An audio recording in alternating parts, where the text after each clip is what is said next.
If you like the story, you can support the author on Patreon. Link is in the description. Chapter 41, Weakling. There was no exit, and at this moment, all of them had already been trapped within Thriller Bark. While Brook was nervous, it couldn't be seen from his expression since he was all bones. Karina was already frightened and wanted to escape this place with Masa's speed of light. Masa, are we going to be okay? Are we going to be okay? We're going to be okay, right? It's fine. This pirate group is weak. Brook. According to Brook's story, I know who the owner of this ship is. Yup, as Brook was being threatened by Masa by the power of light, naturally, he told Masa everything, which made him helpless. Who? Karina quickly asked. Moria, one of the Shivyukai. Oh, if that's the case, we're fine. Hearing that, Karina sighed in relief and felt happy. Ah, by the way, this guy should have a lot of treasures, right? After all, he has stayed in the Florian Triangle, and all of the treasures in this area should have been taken by him, right? Masa, let's go. Let's get this guy's wealth. At that moment, her fear quickly changed into excitement, and her eyes turned to the belly symbol. Brook. There were many things that Brook wanted to say, but were they really not scared? Also, why the heck were you more interested in treasures? Did you not even care that you couldn't live under the sun? Still, Brook looked curiously at Masa and asked, Moria. You have been in this place for so long, and you don't know much about the situation of the world, right? Hi-oh-ho-ho. That's right. After all, I am just all bones. Gecko Moria, the captain of the Thriller Bark and also one of the Shishibukai, 7 warlords of the sea. Shishibukai. It's a pirate that is given legal permission to plunder by the world government. Hey? Is that possible? Brook was dumbfounded. Legal pirate? Did the world change so much after he stayed on the Florian Triangle? I think that compared to the legal pirate, the fact that you can maintain your afro hair even if you are all bones is more impressive. Or, rather, Masa thought of getting Brook's strong hair since this guy's hair could be used as a way to improve Masa's hair restoration business from the world of Mahuka. If you say it that way. Was his hair even more impressive than the fact that a legal pirate existed? Has the world been hit by baldness? Somehow, Brook was a bit scared since he didn't want to lose his thick hair. Still, with Masa's explanation, whether it was Karina or Brook understood how Moria could steal the shadow of Brook. Cage no me. This was the devil fruit eaten by Moria, which allowed him to manipulate a shadow, and stealing others' shadows was one of the applications of his power. Yet, there was no doubt, Masa had to say, it was quite weird for one whose shadow was stolen to be burnt and disappear as they had lost their shadow. Sometimes, while Masa wanted to explain everything logically and scientifically, the work of myth, something that couldn't be explained and worked based on myth, also existed. After all, it wasn't logical for one to disappear as they were hit by light after they lost their shadow, right? There was also a part that those who had lost their shadows couldn't appear in front of the mirror, which was even more nonsense. If Masa had to explain, the origin of Moria's power was like the legend of a vampire or a ghost that didn't reflect in the mirror as they had no souls, and those who had lost their shadows had become akin to that existence, so they didn't reflect in the mirror.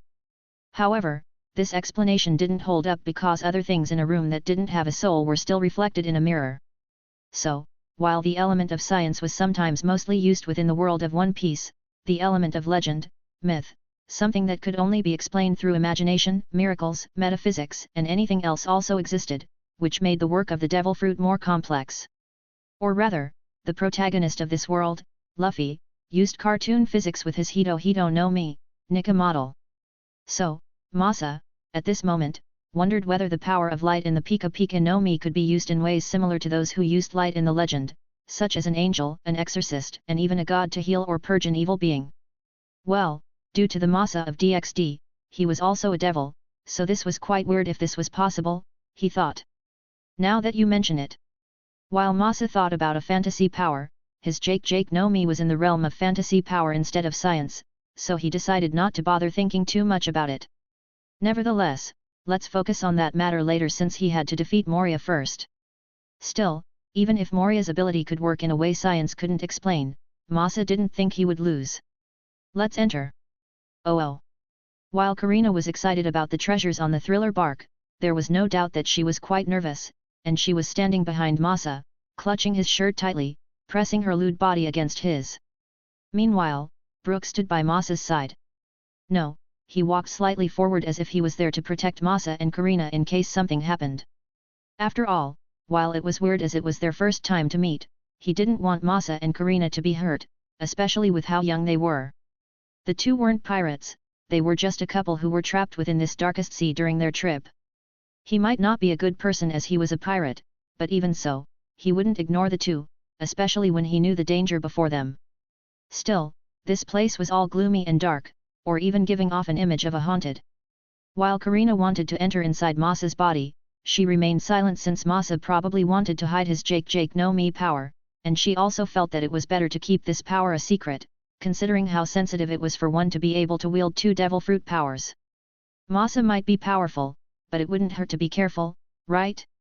After all, whether it was Brooke, Moria, or anyone else in this place, Karina didn't have 100% trust in them. In her mind, her and Masa's safety was the #1 priority. Still, their trip was relatively smooth, but... Masa, there are ghosts. Before them, many strange things floated within the sky as they muttered, negative. Negative. Negative. Well, they are ghosts, but they are produced by devil fruit power. Hey? Is this the power of Horo no Me? Yup. Masa nodded. Can you defeat them? No. Then, why the heck did you stay so calm? Yet, before Masa finished his words, one of those ghosts suddenly wanted to pass through Karina's body. Fortunately, Masa reacted fast and hugged her, dodging the ghost, but Brooke, who had been listening to Masa's explanation, was hit and suddenly was down all four, and he fell into a depression. I am sorry for being alive even though I am dying. Karina. It's harmless as long as you aren't hit by it. Nevertheless, Masa had to say the power of Horo no Me was a little frightening. In the original story, it might appear comedic, but if one who had become a powerful will would down all four and fell into an intense depression that they even muttered wishing to die, then would those with weak will happen? Masa could imagine those people would commit suicide directly.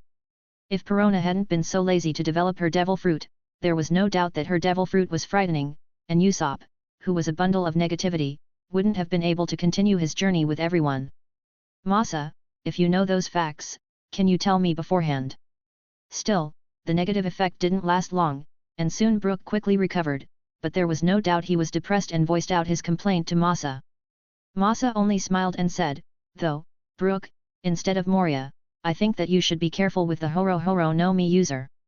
What happened again? Well, you are practically a ghost, right? I am dying, so I should be a ghost. Frankly, Brooke never thought too much, and he only knew that he could live due to Yomi no Me, but then, Masa's words made him have an identity crisis somehow. Horo no Me can be used to control a ghost, so this person might be able to control you. If you are being controlled, then don't blame me for blasting you with my light, okay? Don't scare me, okay? Nevertheless, Brooke became so nervous, but then again, Masa looked at Perona's ghosts and wondered whether his light could really exorcist those ghosts or not. Anyway, Masa from DxD was a devil, and his family had many records regarding an angel, including their techniques as they were enemies. Moreover, he could use the light, so he tried it. Brooke, hide for a moment. There is something that I want to try with my light. Okay. Brooke was obedient, but even so, after he hid behind the trees, he looked at Masa curiously. Close your eyes, Karina. Okay. Masa then took a deep breath and created a blast of light toward those ghosts, but... It's useless, hey. Masa looked at the ghosts that appeared to be okay, then frowned, thinking that he should devour an angel or a fallen angel from the world of DxD to add a property to his light power. Yeah, let's do that. How is it? Karina asked. Brooke also returned, but he was a bit timid facing Masa since this guy's light was too dangerous. It's useless. But, while the ghosts were unaffected by Masa's light, someone else was affected by it. Ah, my eyes. My eyes. It's too bright.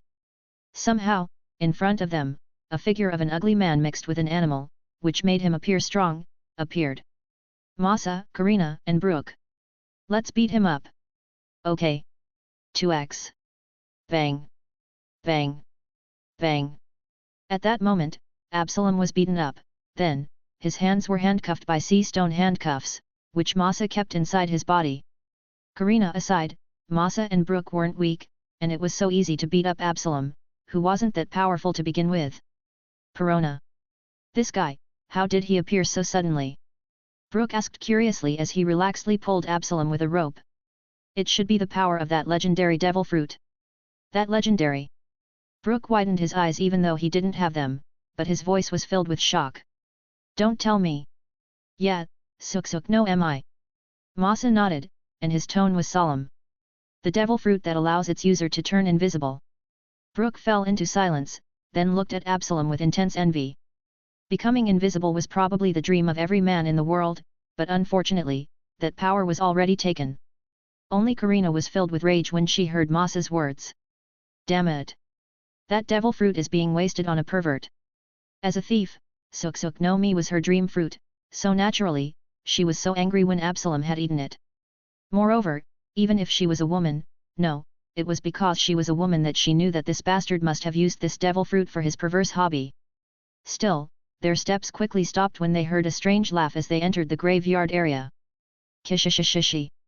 Suddenly, a large figure emerged like a devil from a shadow, and as he appeared, many zombie figures climbed out from their graves like those in the horror movie.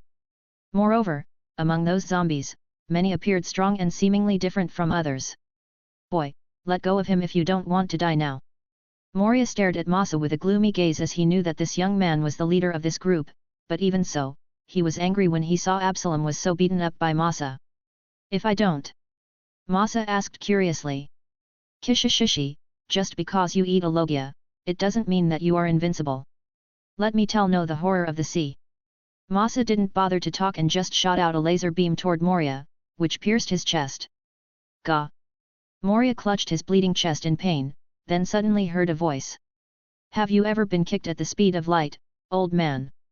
Before even Moria reacted, he saw an intense light before his eyes before he felt a powerful force that caused an intense pain from his bloated stomach and then. As Moria was kicked away and blasted into the largest building within the ship, Masa yawned. It's not that I am invincible, but you are too weak. Everyone. Chapter 42, Desperation. Pika Pika no mi. At that moment, everyone knew the devil fruit that was eaten by Masa, the ultimate devil fruit that was eaten by one of the most powerful men in the Marines, Kizaru, and after the death of Kizaru, it was eaten by Masa. The new user of the Pika Pika no mi was here. Yet, how could Masa be so powerful and master this power so easily? Well, wasn't it obvious? Masa had devoured everything about Kizaru, including this man's experiences, skills, knowledge, and many others with his Jake no mi, so naturally, he could do all the things that Kizaru could do with this devil fruit. Still, even if he could do it, he wouldn't tell anyone, but then, as he had beaten Moria, it was his time for a buffet. Brooke, protect Karina for a bit. I need to do something. Oh. Brooke quickly nodded and held his sword, ready to face any danger. He would even use his life to protect her since he knew if Karina was hurt, then he would be as good as gone. What a powerful devil fruit! Even Brooke shuddered at Masa's power, wondering how one even fought a light. As for Karina, she had 100% trust in Masa, and she knew that there was something that he sought after. If it had only been the two of them, it should have been fine for her to follow, but there was Brooke, so she knew that what he asked her was to watch out for Brooke as the two didn't have complete trust in Brooke. Rather, she knew that Masa wanted to hire Brooke as a bodyguard or something similar, depending on how Brooke acted in this battle.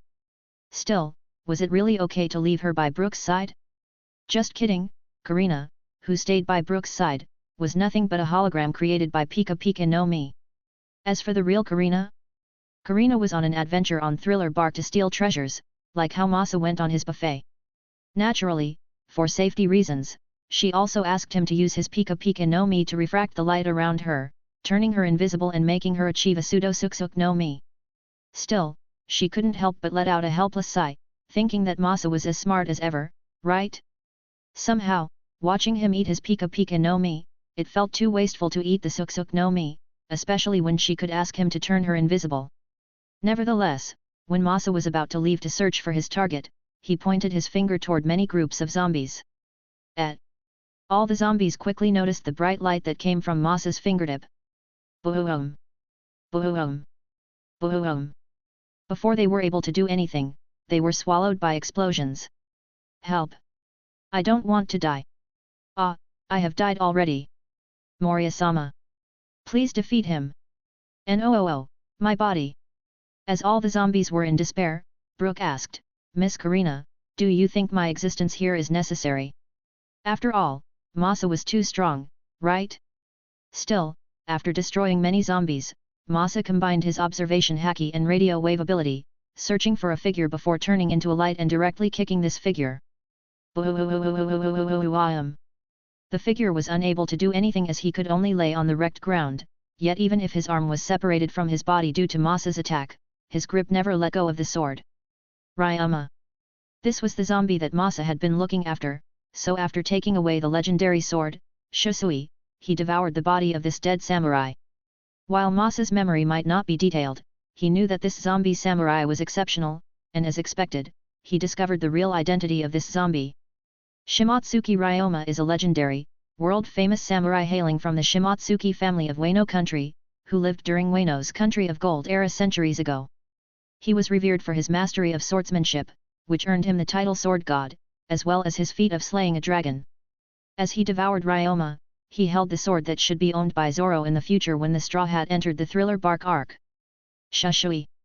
In the past, Masa would have only thought that this was just a good sword in black color, but after he gained Ryoma's memory, he knew that this was a black sword, a sword that had been imbued with armament haki for so long that it remained black as it was covered in haki even after the death of its user, making it significantly more durable. Still, compared to this sword, there was no doubt the swordman's skill and talent, which he gained from this sword god, were more impressive. At this moment, Masa could tell that he had become even stronger. Kizuru was also a swordsman, but compared to Ryoma, there was a long distance between them. Yet, the one that surprised him the most would be the armament haki he gained from Ryoma. Haki. There was no doubt that this was the unique skill of the world of One Piece, which allowed people to do a supernatural feat without the power of devil fruit. Due to devouring Kizuru, Masa naturally knew about haki, whether it was armament haki or observation haki, he knew the two of them. Those two skills were amazing, and they were far, far better than Toki, which Masa from DxD learned.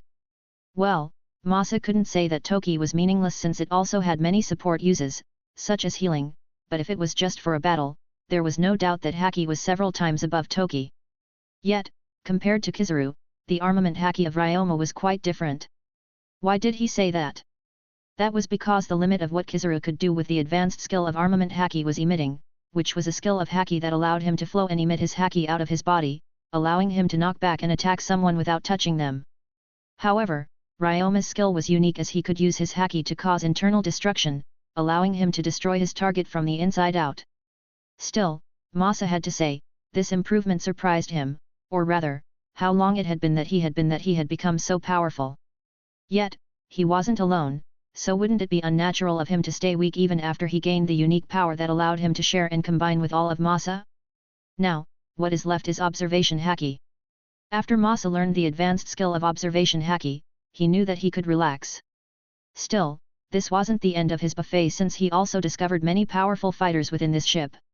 Let's see. General Zombie? John? A former member of the Rock Pirates? Damn! Wasn't this buffet too luxurious? Masa never hesitated and cleaned up everything until he stopped when he saw a giant, which put him in a daze. Could he devour this one? Masa was going to do his best. Yet, Moria, who had been beaten by Masa in 2 attacks, felt that he was about to pass out as he stared at the dark sky in a daze. You are too weak. Masa's voice still echoed within his mind like a curse that Moria couldn't escape. Was he so weak? After his defeat by Kaido, Moria is obsessed with zombies and shadows, searching for the most powerful one so he can create an invisible army to avenge Kaido. Yet, what was the result? Not only was he defeated in just 2 attacks, but Moria was also defeated by a young noble whose name wasn't even famous, in other words, a nobody and probably a new user of Pika Pika no Mi. How long had Kizuru been dead? Moria was clear, so he knew that Masa hadn't eaten this devil fruit for so long, yet, even so, he felt his eyes were wet, filled with tears, thinking how weak he had become. What the hell? Still. Moria-sama. Moria-sama. Moria-sama. Moria heard the voice of his followers, who called his name in panic and worriedly, and soon, they found him buried under the wrecked building. Moria-sama. Perona and Hogback looked at Moria, who was beaten up in tears. Let's run away, Moria-sama. As long as we can run away, there is still a chance. Watching the two of them who didn't give him up, Moria wanted to cry again, and at the same time, he thought of their safety. Could they even escape from the light?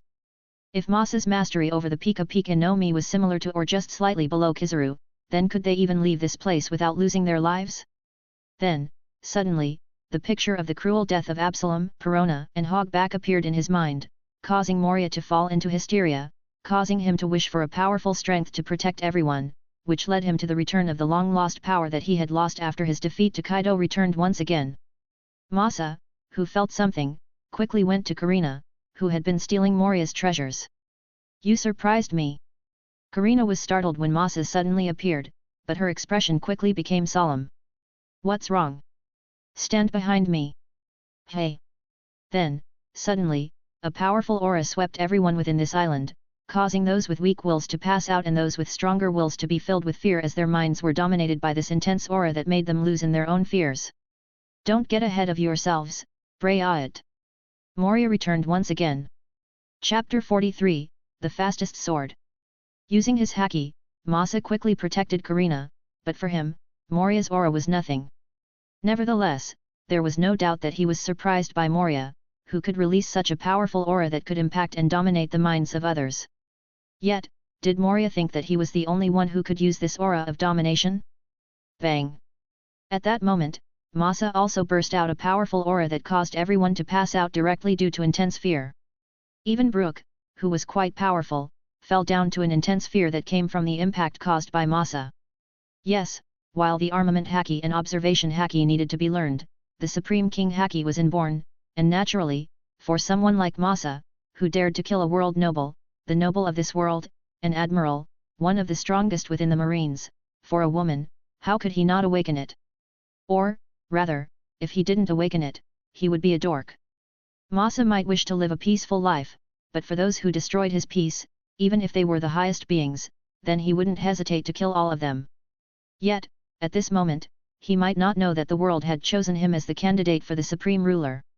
Nevertheless, if there was a reason why he didn't use this ability, it was because he lacked someone to teach him, so with his current skill of the Supreme King haki, what he could do was dominate the minds of those small fries, and it was simply meaningless to those who were strong. More importantly, all the people around him were either those he controlled or Karina's previously, so with the exception of the mental simulation using Supreme King haki, it would be his first time using this ability.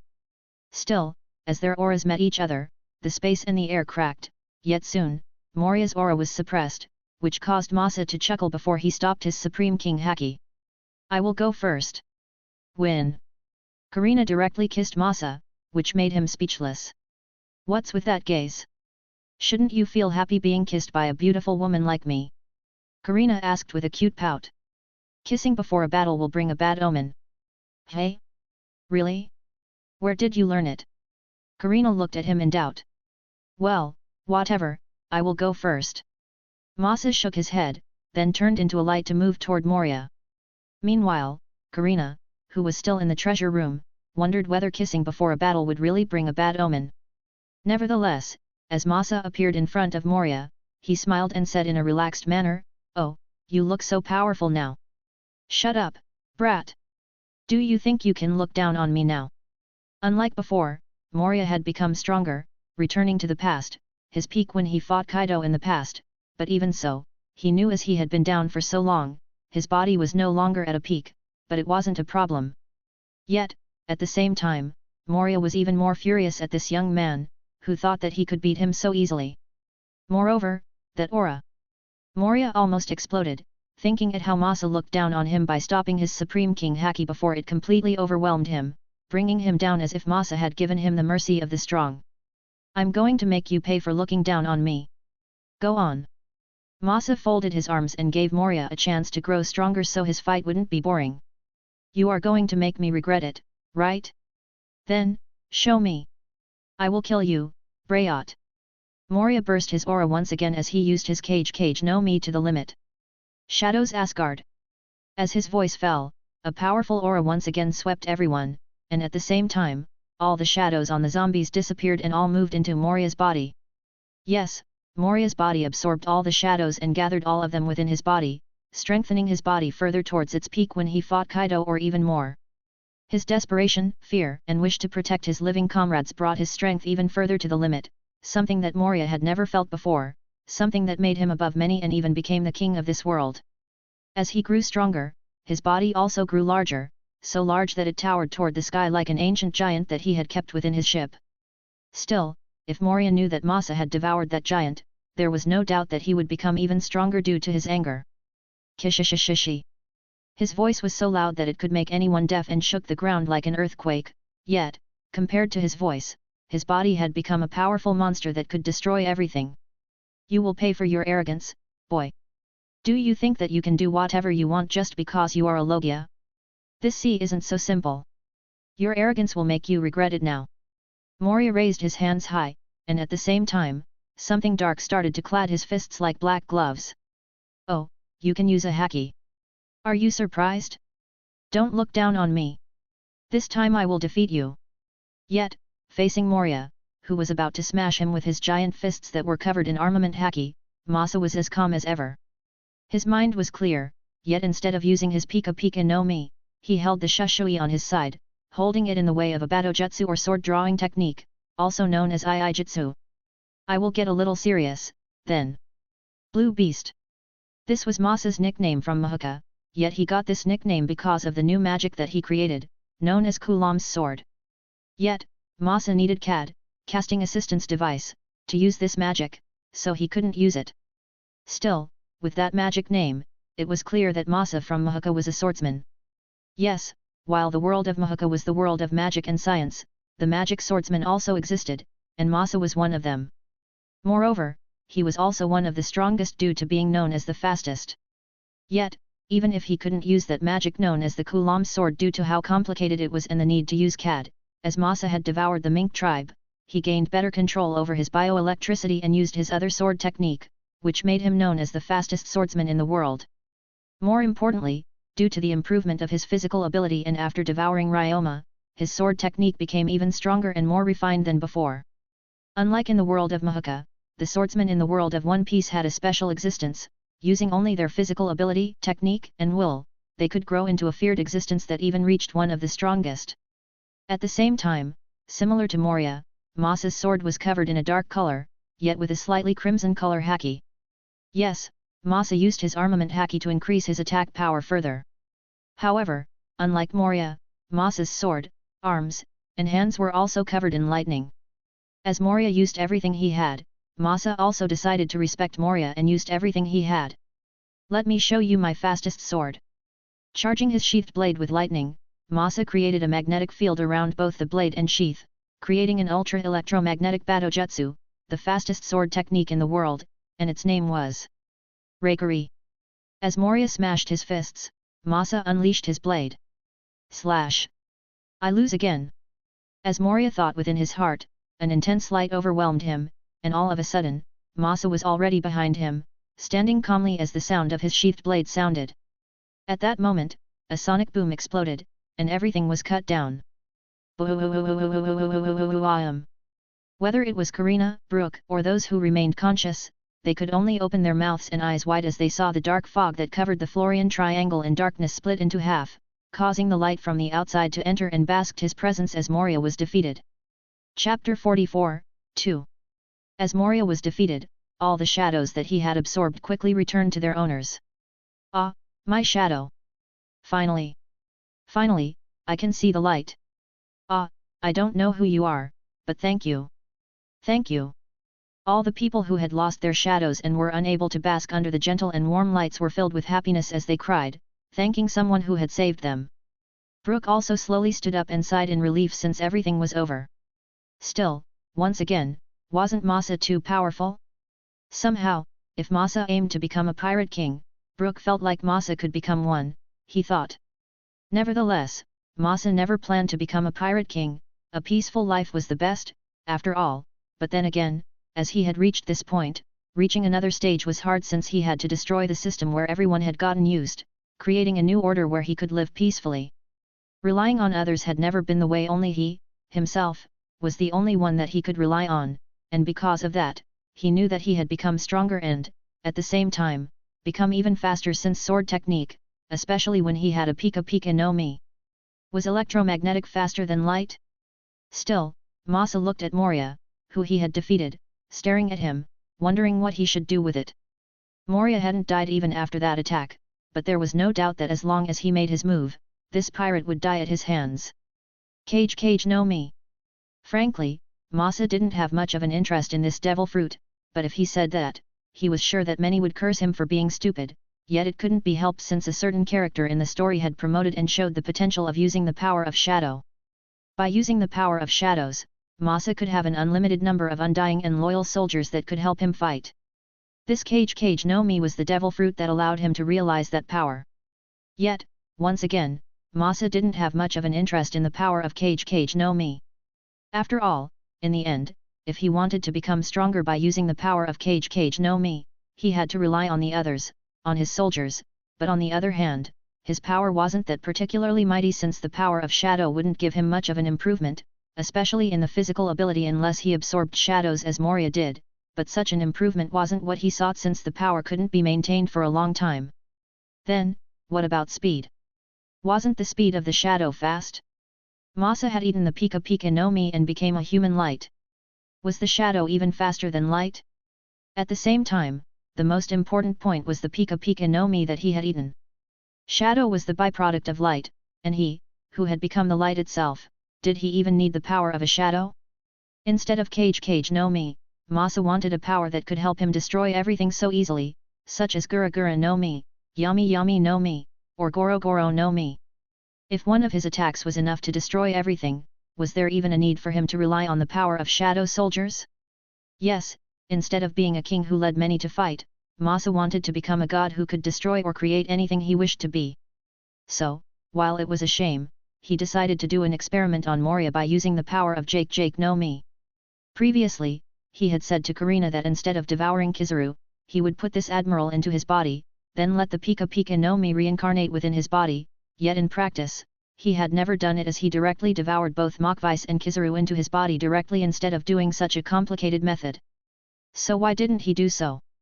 Well, it was obvious, he was already at his limit, and he could tell that his body would burst as he ate the Cage no Mi. As long as he ate this devil fruit, he would die and be reincarnated. This was the feeling he got when he tried to reach for Moria as he tried to put his intent toward devouring Moria.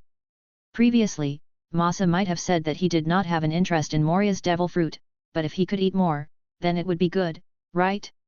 If there was no limit to the devil fruits that his body could bear, then wouldn't he become the strongest? Even the Cage no Mi might not help him become the strongest, it could help him with a variety of things, such as escaping by entering the shadow. Yet, somehow, when he put this thought into practice, it was as if an alarm sounded within his mind as if trying to tell him that he would die. Was this his special power? Besides sharing, his ability to reincarnate when he died as long as the other Masa existed was clear to all, yet it was his first time knowing that there was a power that allowed him to remind him when he would die. It's like a danger sense. No, it should be an observation haki, he thought. Probably, when Kizaru was about to die before, the feeling of not wishing to die made him so desperate, and it made his observation of haki develop further and allowed him to sense danger when he faced something that could kill him, which gave him a chance to run away or rethink his decision.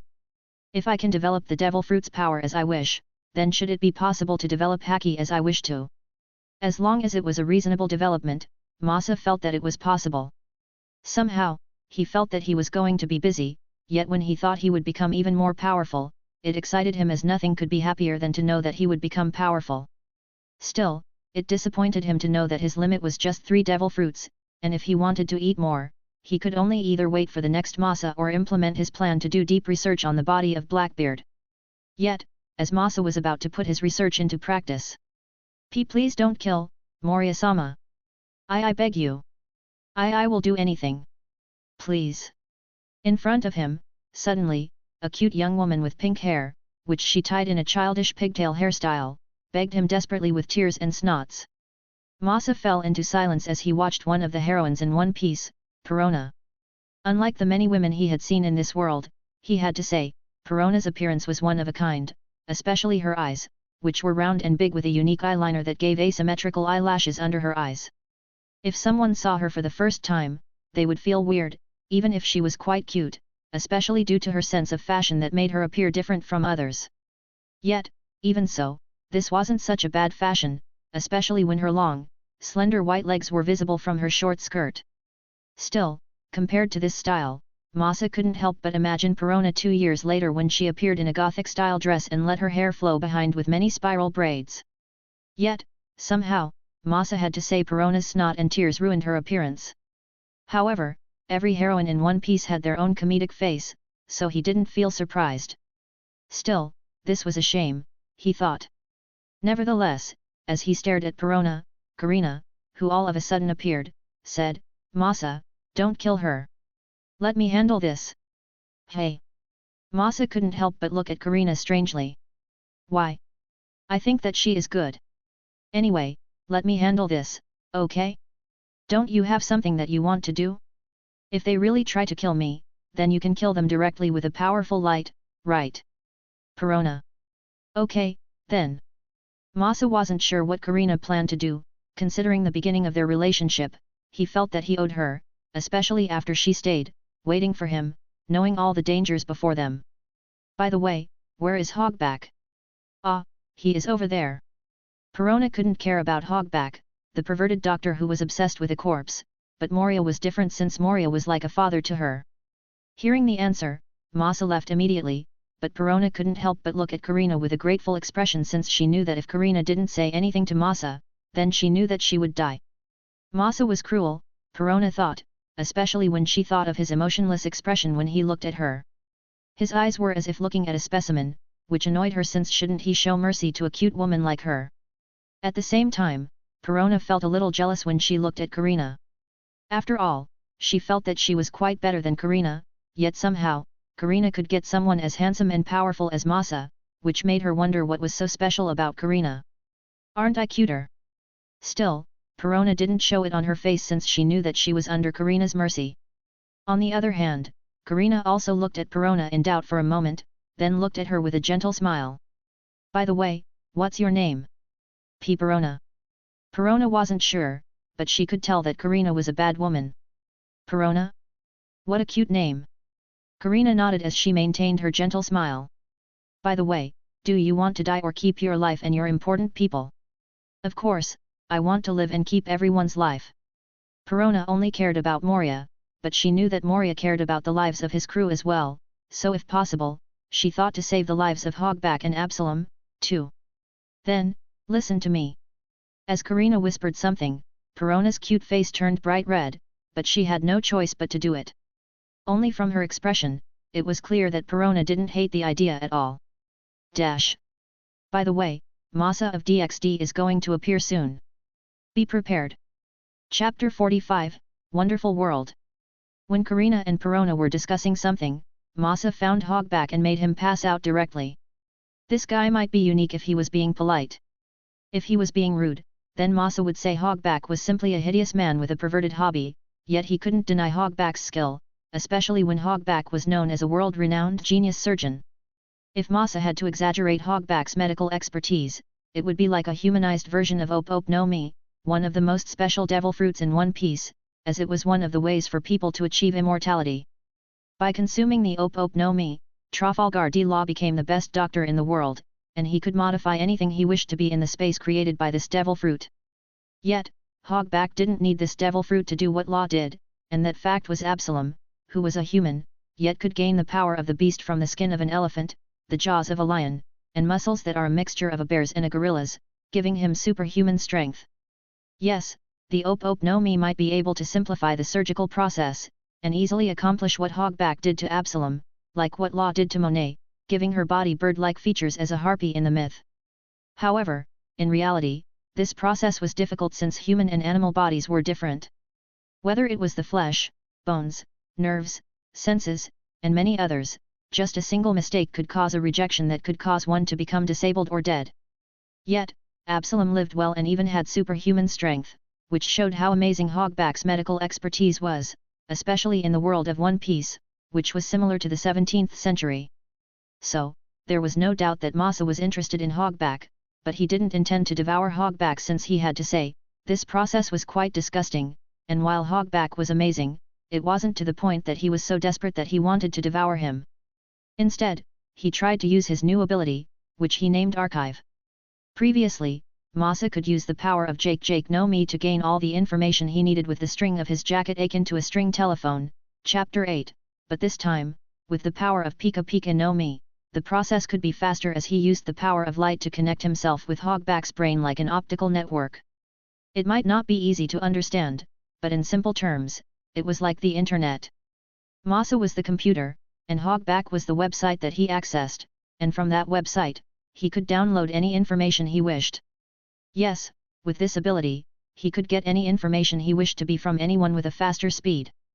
If it was before, with the power of Jake no Mi, he was like using the internet with an old mobile broadband modem in a remote village, then, at this moment, by using the Pika no Mi, he was like a man who entered the city and subscribed to the most expensive internet provider, which gave him an incredible speed within the internet. Using the hologram screen that worked like a computer screen, Masa looked at Hogback's brain, sorting out all the information, then downloaded the important ones within his mind, such as knowledge of medicine. This was crazy, he thought, but as he had the speed of light due to the Pika no Mi, this was possible, yet he had to say it was tough. At this moment, Masa is like Luffy, who has become so hungry after a long fight. What are you doing? Suddenly, a voice interrupted his thoughts, and naturally, Masa knew who this person was. Done, Karina. Yup. Karina smiled as she clung to Masa's neck and looked at the hologram screen curiously. She had seen this hologram screen before, but unlike before, this one appeared to be interesting, especially when she could see a loading bar like a symbol downloaded in the modern world. Even if she didn't understand, she felt like. Masa tried to transfer Hogback's knowledge to his mind, right? What did you do? While Masa wanted to ask what Karina talked about with Perona, he stopped his words when Karina asked him this question. I am trying to get Hogback's medical knowledge. Hey? Can you? Yet. Masa explained his new ability, which made him able to transfer the knowledge of someone into his head, but then, when he looked at Karina, a certain thought appeared in his mind. Do you want me to share some of the information with you? You can do that. Karina was dumbfounded. I do. Masa nodded. Let me give you the map of this ship so you can get the treasure faster. Okay, do it. Karina agreed, and soon, a loading bar appeared on the top of her head. The information about Thriller Bark entered her head all of a sudden. Wow! This was amazing. There was no need for her to study anymore. If she wanted information, she could ask Masa. Yet, Masa nodded and was glad that he could succeed. If he could download information from someone's brain, then shouldn't he be able to upload his information to another's brain?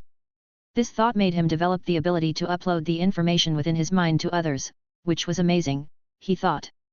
Still, if there was a reason why he had decided to create such a troublesome ability, considering how much it took a lot of toll on his brain, it was because he didn't want to kill meaninglessly. Devouring others with the power of Jake no Mi was good and all, but as a person from a modern world, he had to say that he didn't really want to kill if possible. Naive, probably, this was what everyone thought when they saw him, yet even if he understood that he had to be cruel, his heart and mind felt slightly overwhelmed sometimes, and he needed Karina by his side so he could calm himself. Still, if the situation really called for him to kill, then he wouldn't think twice about doing it, just like how he was ruthless enough to kill the world noble, an admiral, and many others. Then, what about the crew of the Thriller Bark? Well, thinking of Perona, Masa felt hesitant. Nevertheless, Karina, who gained complete information about Thriller Bark, was like a fish that entered the water. She didn't hesitate and was ready to ransack this entire ship. More importantly, all the people on this ship were as good as Masa's followers, as no one dared to fight him, so she could ask for their help. Still, before she left, she looked at Masa naughtily and whispered, by the way, do you like that kind of hairstyle? Masa. I will wear that hairstyle tonight. Kissing him on the cheek, Karina then left to get all of her treasures. Meanwhile, Masa did his best to study hard in medicine to become a better doctor. It definitely had nothing to do with the fact that he was pretty excited, thinking of Karina, who would wear such a hairstyle for him. Thinking of Karina in that hairstyle, Masa closed his eyes, thinking at how he would ride her from behind as he held her hair to stabilize his position. Even though the world of One Piece was mostly backward, it had a wonderful culture, Masa thought. At the same time, he also thought of a good reward for Karina, but before that, he was going to process all of his gains today, and he had to say his decision to visit the thriller bark was a good thing. Nevertheless, it was time for him to break when the night came. Working was important, but a break was important, so Masa quickly entered his room and saw the room was dark. While he could use the power of light, he didn't do it, and just directly jumped into the bed as he saw Karina's figure that was wrapped inside the blanket, but why were there two Karina? No, one of them wasn't Karina. Yet, when Masa saw the lewd expression of the person who invaded his bed with Karina's, he took a deep breath and decided to fight on. At the same time, he was going to reward Karina greatly. Wait. Too much. Too much. Karina, help me. Still, Karina sighed in relief, thinking that finally, she had help, but as expected, Masa didn't let her go, and for the first time, Masa thought that he was glad to enter the world of One Piece. For the problem of Cage no Mi, I admit that it has a lot of potential, but somehow, it isn't the powers that I imagine Masa will wield, so I am sorry. Chapter 46, Every king has an eunuch. Wealth, knowledge, skills, and many other things. Masa felt satisfied with everything and even more satisfied when he looked at the two women on his bed.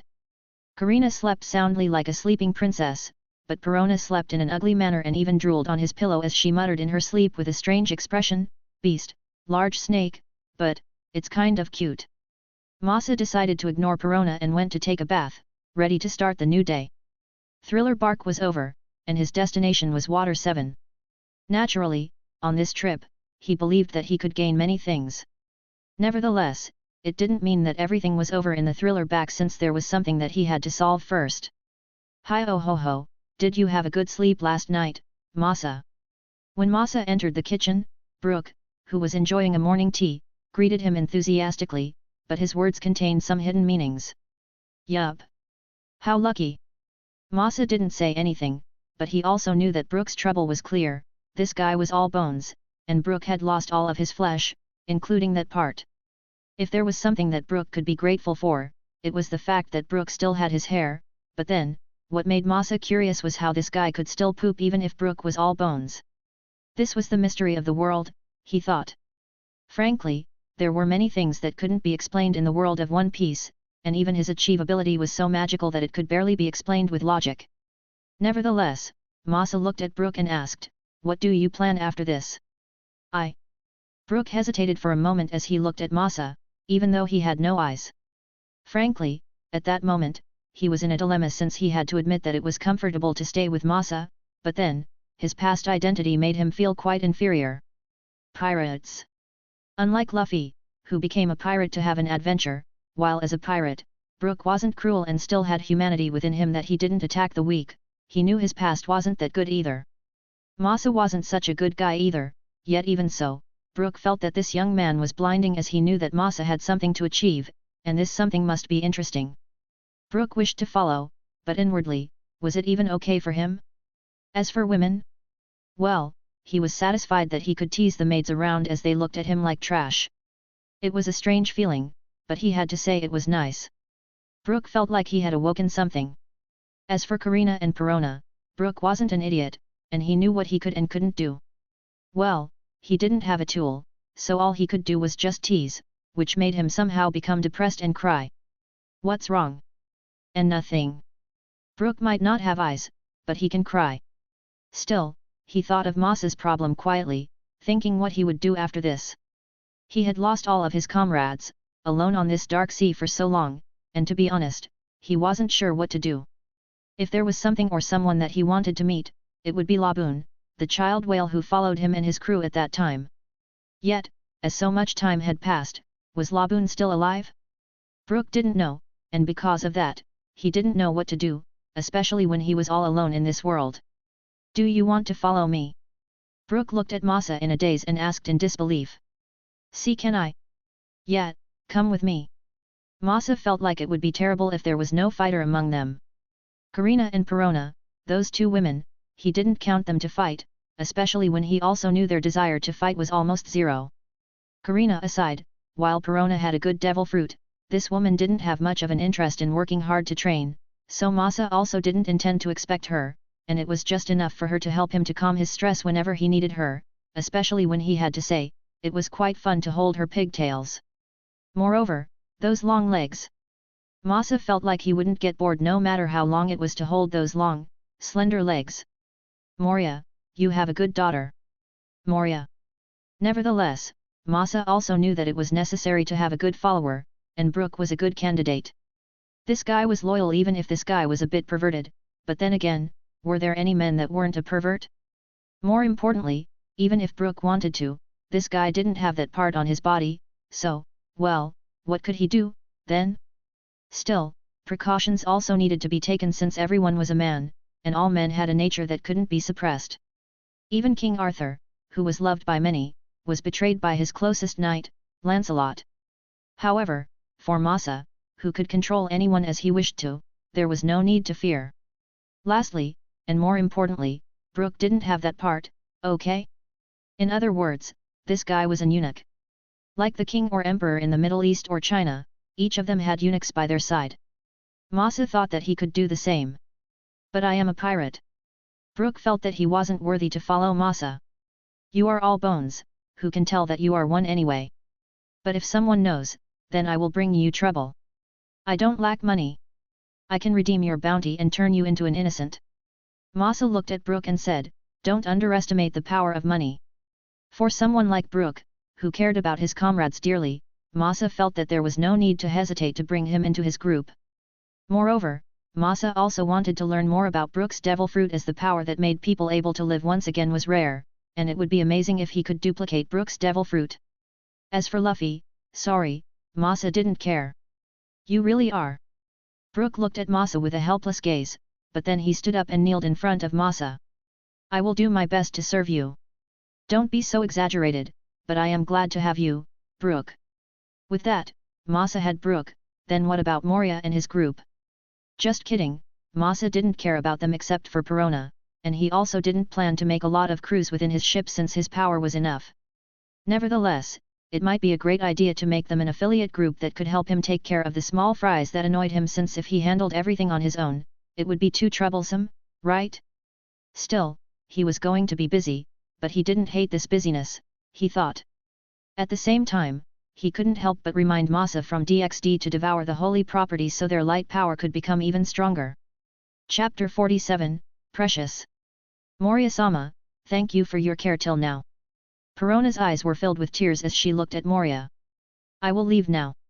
Yet, Moria also felt depressed and sad since Perona wasn't the only one who thought of himself as a parent, since he also thought of her as a daughter. This was why Absalom and Hogback, who were a pervert, had always respected and followed Perona's selfishness, since there was no doubt that Perona's status in the eyes of Moria was above all of them. Watching some of the zombies helping Perona's luggage to Masa's ship, Moria couldn't help but think of their first meeting and also felt angry, especially toward Masa, who had taken down his daughter-like existence. Bastard! Moria might not be a good person, he had killed and done many evil things in this world, but even so, he had feelings, and this was why he sought out zombies, an unkillable creature that wouldn't make him sad if he lost them, yet he realized how wrong this decision of his was. Moria had become weak, and due to that, he almost lost everything. Whether it was his crew, ship, or life, he would lose everything. If it wasn't for Perona, who had attracted Masa's attention, Moria knew that they wouldn't be able to keep their lives. It was a shame for him to live, or rather, he wished to die at that moment, since how could he feel happy to have his life saved by sacrificing his daughter to Masa? Yet, when he saw that Perona had to pay, he knew that he had to stay alive and become stronger, or else Perona's sacrifice would be meaningless. "Take care of yourselves, Moria-sama. Don't forget to eat." "I know." The more they talked, the more tears couldn't be stopped. Yet, Masa didn't care about their interaction, since he knew well that Perona was as good as fallen.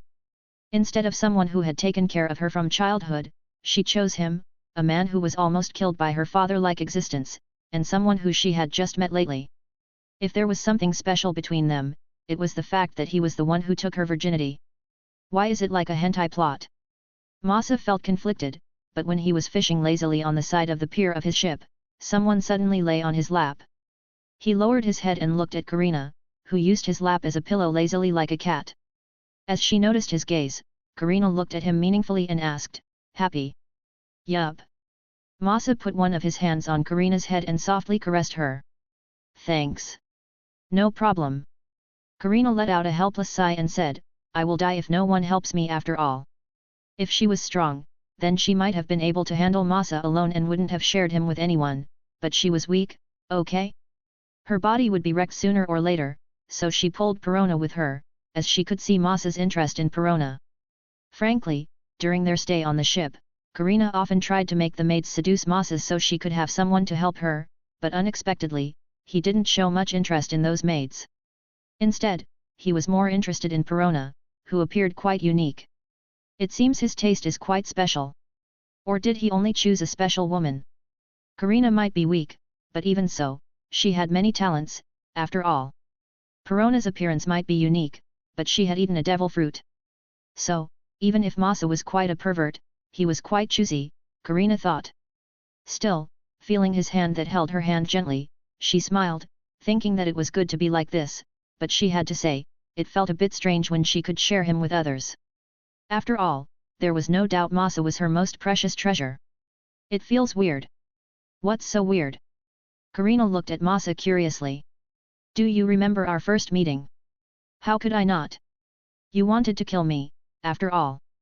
The beginning of their relationship was definitely far from good, especially when Masa wanted to kill Karina to hide his identity. It was just because she was lucky that she could escape from the control of his ability and because she was beautiful that she could escape and become his woman. In the beginning, even if her heart swayed by him as he had taken her virginity, she also wanted to escape from him since it was impossible for her to fall for him so fast, even if his appearance was so handsome. If there was a reason why she stayed, it was because she wanted to steal his money, as he had a lot of money. Yet, the more she stayed with him, the more she realized how special it was, and everything changed after their meeting with the world noble. Watching him kill the leader of this world and also fight the admiral to let her escape, she couldn't help but fall completely for him. What kind of woman wouldn't fall for a man who would fight the world for her? For her, he was almost dying. Still, was it love? Or was it his guilt since he almost killed her or due to the beginning of their relationship? Yes, because of that, I never thought that you had become an important existence to me. Watching his gentle smile as he looked at her, Karina felt like crying somehow, but it wasn't her style to show she was weak. Regardless, she clung to his stomach for a moment, trying to calm herself, then said, "Humph. You said that, but you just slept with another woman last night." Masa was speechless, but who allowed him to sleep with Perona, then? Well, how about I sing for you? Oh. Karina looked at Masa in surprise. She might often sing for him, but this would be his first time to sing for her. Can you even sing? I have a talented singer by my side, so how can I not? Okay, sing. Sing. Now. Now. Masa didn't expect such a strong reaction, but he nodded. Okay. If there was something good about his ability, it was the fact that he could share anything, including the memories of many famous works, whether it was a song, story, or many others. As the three masses could share anything, naturally, those famous works in their respective worlds weren't going to be ignored as they could become a source of income for them. Moreover, those works could also be used to seduce women, like his current situation. Sitting in front of the piano, Masa glanced at Karina, who looked at him in expectation, waiting for him to sing. Naturally, Brooke and the others were also curious since they didn't expect that Masa wasn't just strong but could also sing. It's my first time to sing. Don't laugh if I am bad at it. I won't, so hurry up and play. Be patient, okay? Masa took a deep breath, feeling a bit shy, but as he had made up his mind, he decided to sing, starting by playing the piano within the ship as his soothing, gentle, and melodious voice sounded. You laugh. I hear your voice. Sun goes down as it always does. You wave and say that you will see me tomorrow. Though it seems common, I don't take it as a given. Nothing can replace the days I spent with you. My special, special, special. Song, Funky Monkey Babies, Taizetsu. As Karina looked at him with a gentle smile and slightly morbid obsession in her eyes, Perona, who was outside, also quickly came to join, leaving Moria behind. Moria fell in silence, snorting inwardly, thinking for Masa to sing such a sissy song, yet inwardly, he sighed in relief, knowing that at least, while this guy was a beast, he felt that Masa could take care of his daughter, Perona. My special, special, special. Nevertheless, when Masa sang, everyone was quiet and closed their eyes, enjoying his song with a gentle smile on their faces. Dash. It's been a fight all the time, so let it calm down for a moment. Chapter 48, Ambition. After taking all the treasures on Moria's ship, Masa decided to start his trip once again to Water 7. He had enough of an old ship like this, a ship from an old era that would practically be an antique if it was brought to the world of DXD or Mahaka. Yes, this ship might be a luxury, but even so, it wasn't luxurious enough for him. At least, he wanted to put a fridge, air conditioner, water warmer, a large pool, jacuzzi, or rather, it would be great if his ship would even become a submarine, too. Masa knew that his wish was ridiculous, especially when Luffy, the main character of the story, had his ship made of wood. Yet, Masa was a man of the modern world, so naturally, he wished for something modern. More importantly, this was possible for him since, unlike Luffy, who lacked intelligence, Masa didn't lack it, and he had many blueprint examples that he could ask from either Masa DXD or Mahaka. Still, before they left, Moria, Absalom, and Hogback could only stare at Masa with a complicated gaze. After all, not only had this guy practically stolen all of their wealth, Masa even took Perona even if he had Karina by his side. This guy is a beast. Damn it. 3x. The three of them cursed inwardly for Masa, who was so promiscuous, wishing to have a harem, yet there was nothing they could do, considering how weak they were. Pika Pika no Mi. With this devil fruit, Masa was practically invincible. Even if he couldn't win, he could run away, and no one could catch him. Yet, if this was all, then they would just envy Masa's luck, but Masa was also an amazing sword master and also mastered haki, whether it was armament haki, observation haki, or even supreme king haki. Moreover, Moria's lack of knowledge made him hesitate, but he felt that Masa's armament haki was special somehow. Still. Masa, what are you planning to do in this sea? Moria couldn't help but voice out his doubt, considering how powerful Masa was. Unlike others who went to the sea to prove they were the strongest or achieve their own ambition, having their names to be known by everyone. Yet, Masa was different, even with such prowess, he remained anonymous, completely hidden from the world as if he were trying to brew a hidden conspiracy. What did this guy wish to achieve? As Moria's voice sounded, everyone, whether it was Karina, Perona, Brook, or the others, was staring at Masa, wondering what he wanted to do. Masa fell silent for a moment and said, "Peaceful life." Everyone. This was unexpected, they thought. Peaceful life. Moria looked at Masa strangely. To be honest, if you don't target me, I am too lazy to fight you either. Moria. In other words, you reap what you sow. If Moria hadn't set a trap to target those who sailed within this sea, then would he have encountered this trouble? If Masa didn't appear, would Moria and the others be defeated in such a humiliating way? No way. Masa was too lazy to do all of that, even if he had to admit the gains he got from Thriller Bark were delicious. Still. What is a peaceful life? Perona asked curiously. Masa looked at Perona strangely, but he decided to explain, a life without the worry of a war, starvation, poverty, sickness, or dominated by others. I want such a life for myself and my family. Did such a life exist? Everyone was dumbfounded. Or rather, they had never dreamed that such a life existed. Why does everyone wish to become a pirate king? Everyone thought that it was the best path to become the one with the most freedom and the happiest in this world. Yet, in the simplest terms, didn't they just want to achieve the life that Masa expressed from his lips? Still, instead of a round way out or simply a stupid method of becoming the pirate king, Masa sought a different method, a method that no one could think of, only him, who knew what he would do, and the others were just blind, unsure of what he thought of, yet for one thing, they knew the life that he described as a wonderful life that everyone dreamed of. I just want peace of mind. Moria stared at Masa with complicated eyes and said, that's going to be difficult.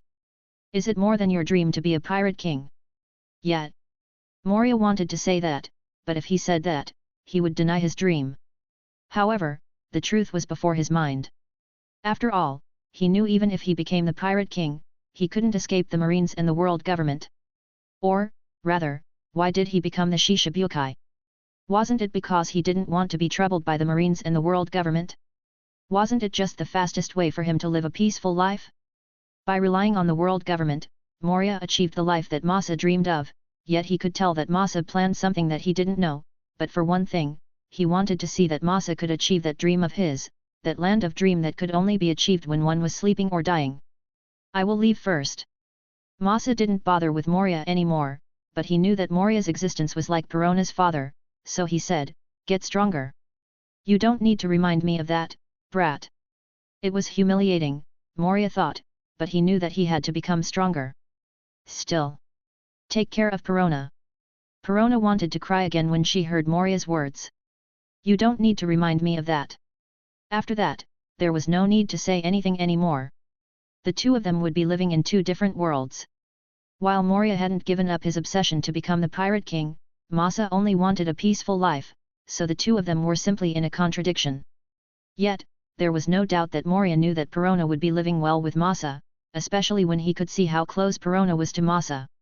To be honest, he could imagine that the next time they met each other, she might have a baby with her. Moria felt a little conflicted, but then again, he could imagine that he would love the existence that was born between Masa and Perona. Heck, he might even give his everything to this existence that was born between Masa and Perona. Well, if possible, he wanted this little guy to be a boy so he could inherit his pirate group. Absalom, Hogback, let's go. Yes, Moria-sama. Let's become stronger. As Moria thought to regain his previous power, he also didn't forget to create even more powerful soldiers as he had regained the fire that had been subdued within his heart. Still holding a cute bear doll, Perona, who stayed by Masa's side, asked curiously, "By the way, we are going to Water 7, right, Masa?" "Yes. To make a new ship." "That's right. Isn't our ship good enough?" Perona thought that Masa's ship was good enough, especially considering its luxurious interior and powerful exterior. "I want to make a better ship." "What kind?" "Be patient, okay? Tell me. Tell me. Tell me." Perona wasn't sure what kind of ship Masa planned to make, but naturally, she was curious, so she threw a tantrum. Still, she threw a tantrum at the wrong person. "Ah, wait, not here." "Ah. Oh." Yet, as Masa was on his way to Water 7, Masa of the DXD made his first appearance for the first time. "It seems I have to go to the human world, hey." Chapter 49, The Statue of Liberty is My Power. Human world, hey. Staring at the purple sky before him, Masa felt a little conflicted as it would be his first time to go into the human world. All of his life had been spent in the underworld, and he had never left this world as he just wanted to live a peaceful life, yet he knew that he had to go to the human world, especially if he wanted to become stronger. "Even though I have the Tun no Mi." After gaining the Tun no Mi, Masa had been training this devil fruit as it was the one that suited him the most with his fighting style. As the devil of the Vapula house, he would usually just summon his lions to fight, but as he was close to Saraog, naturally, he also trained his physical ability, so it didn't take a long time for him to be able to increase his weight to 250 tons. How many were 250 tons? It would be hard to imagine how much the 250 tons were, but if Masa had to say that 250 tons were about the same weight as the Statue of Liberty, you could imagine how it felt to be punched by him, right?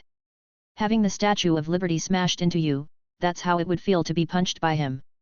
Frankly, Masa wasn't sure how much stronger he was in this world, especially when he hadn't seen the four great Satans, the four strongest devils in the world, show their power. Yet, there was no doubt that for him, who could have the speed of light, this might be even more powerful.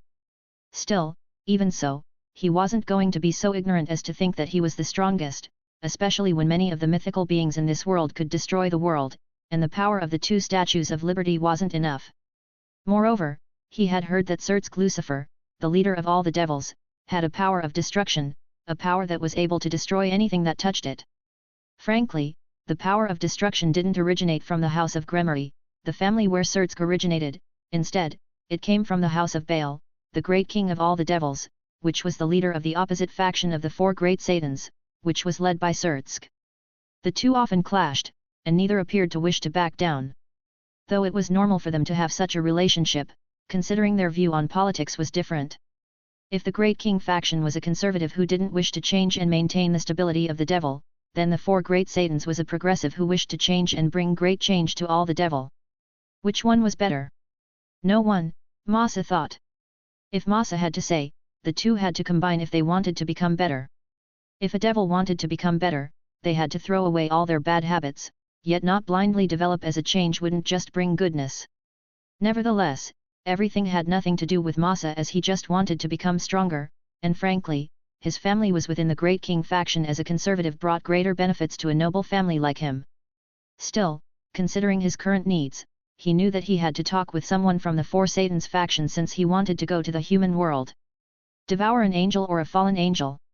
Frankly, in the underworld, there was a fallen angel, and it shouldn't be a problem for him to go there, but he was afraid that he might be discovered and he might become a sinner who caused a great war between the devil and fallen angel once again. Still, with his current power and speed, he couldn't care less, even if he might be blamed or sacrificed to fix the peace between the devil and the fallen angel. More importantly, with his speed of light, who could catch him?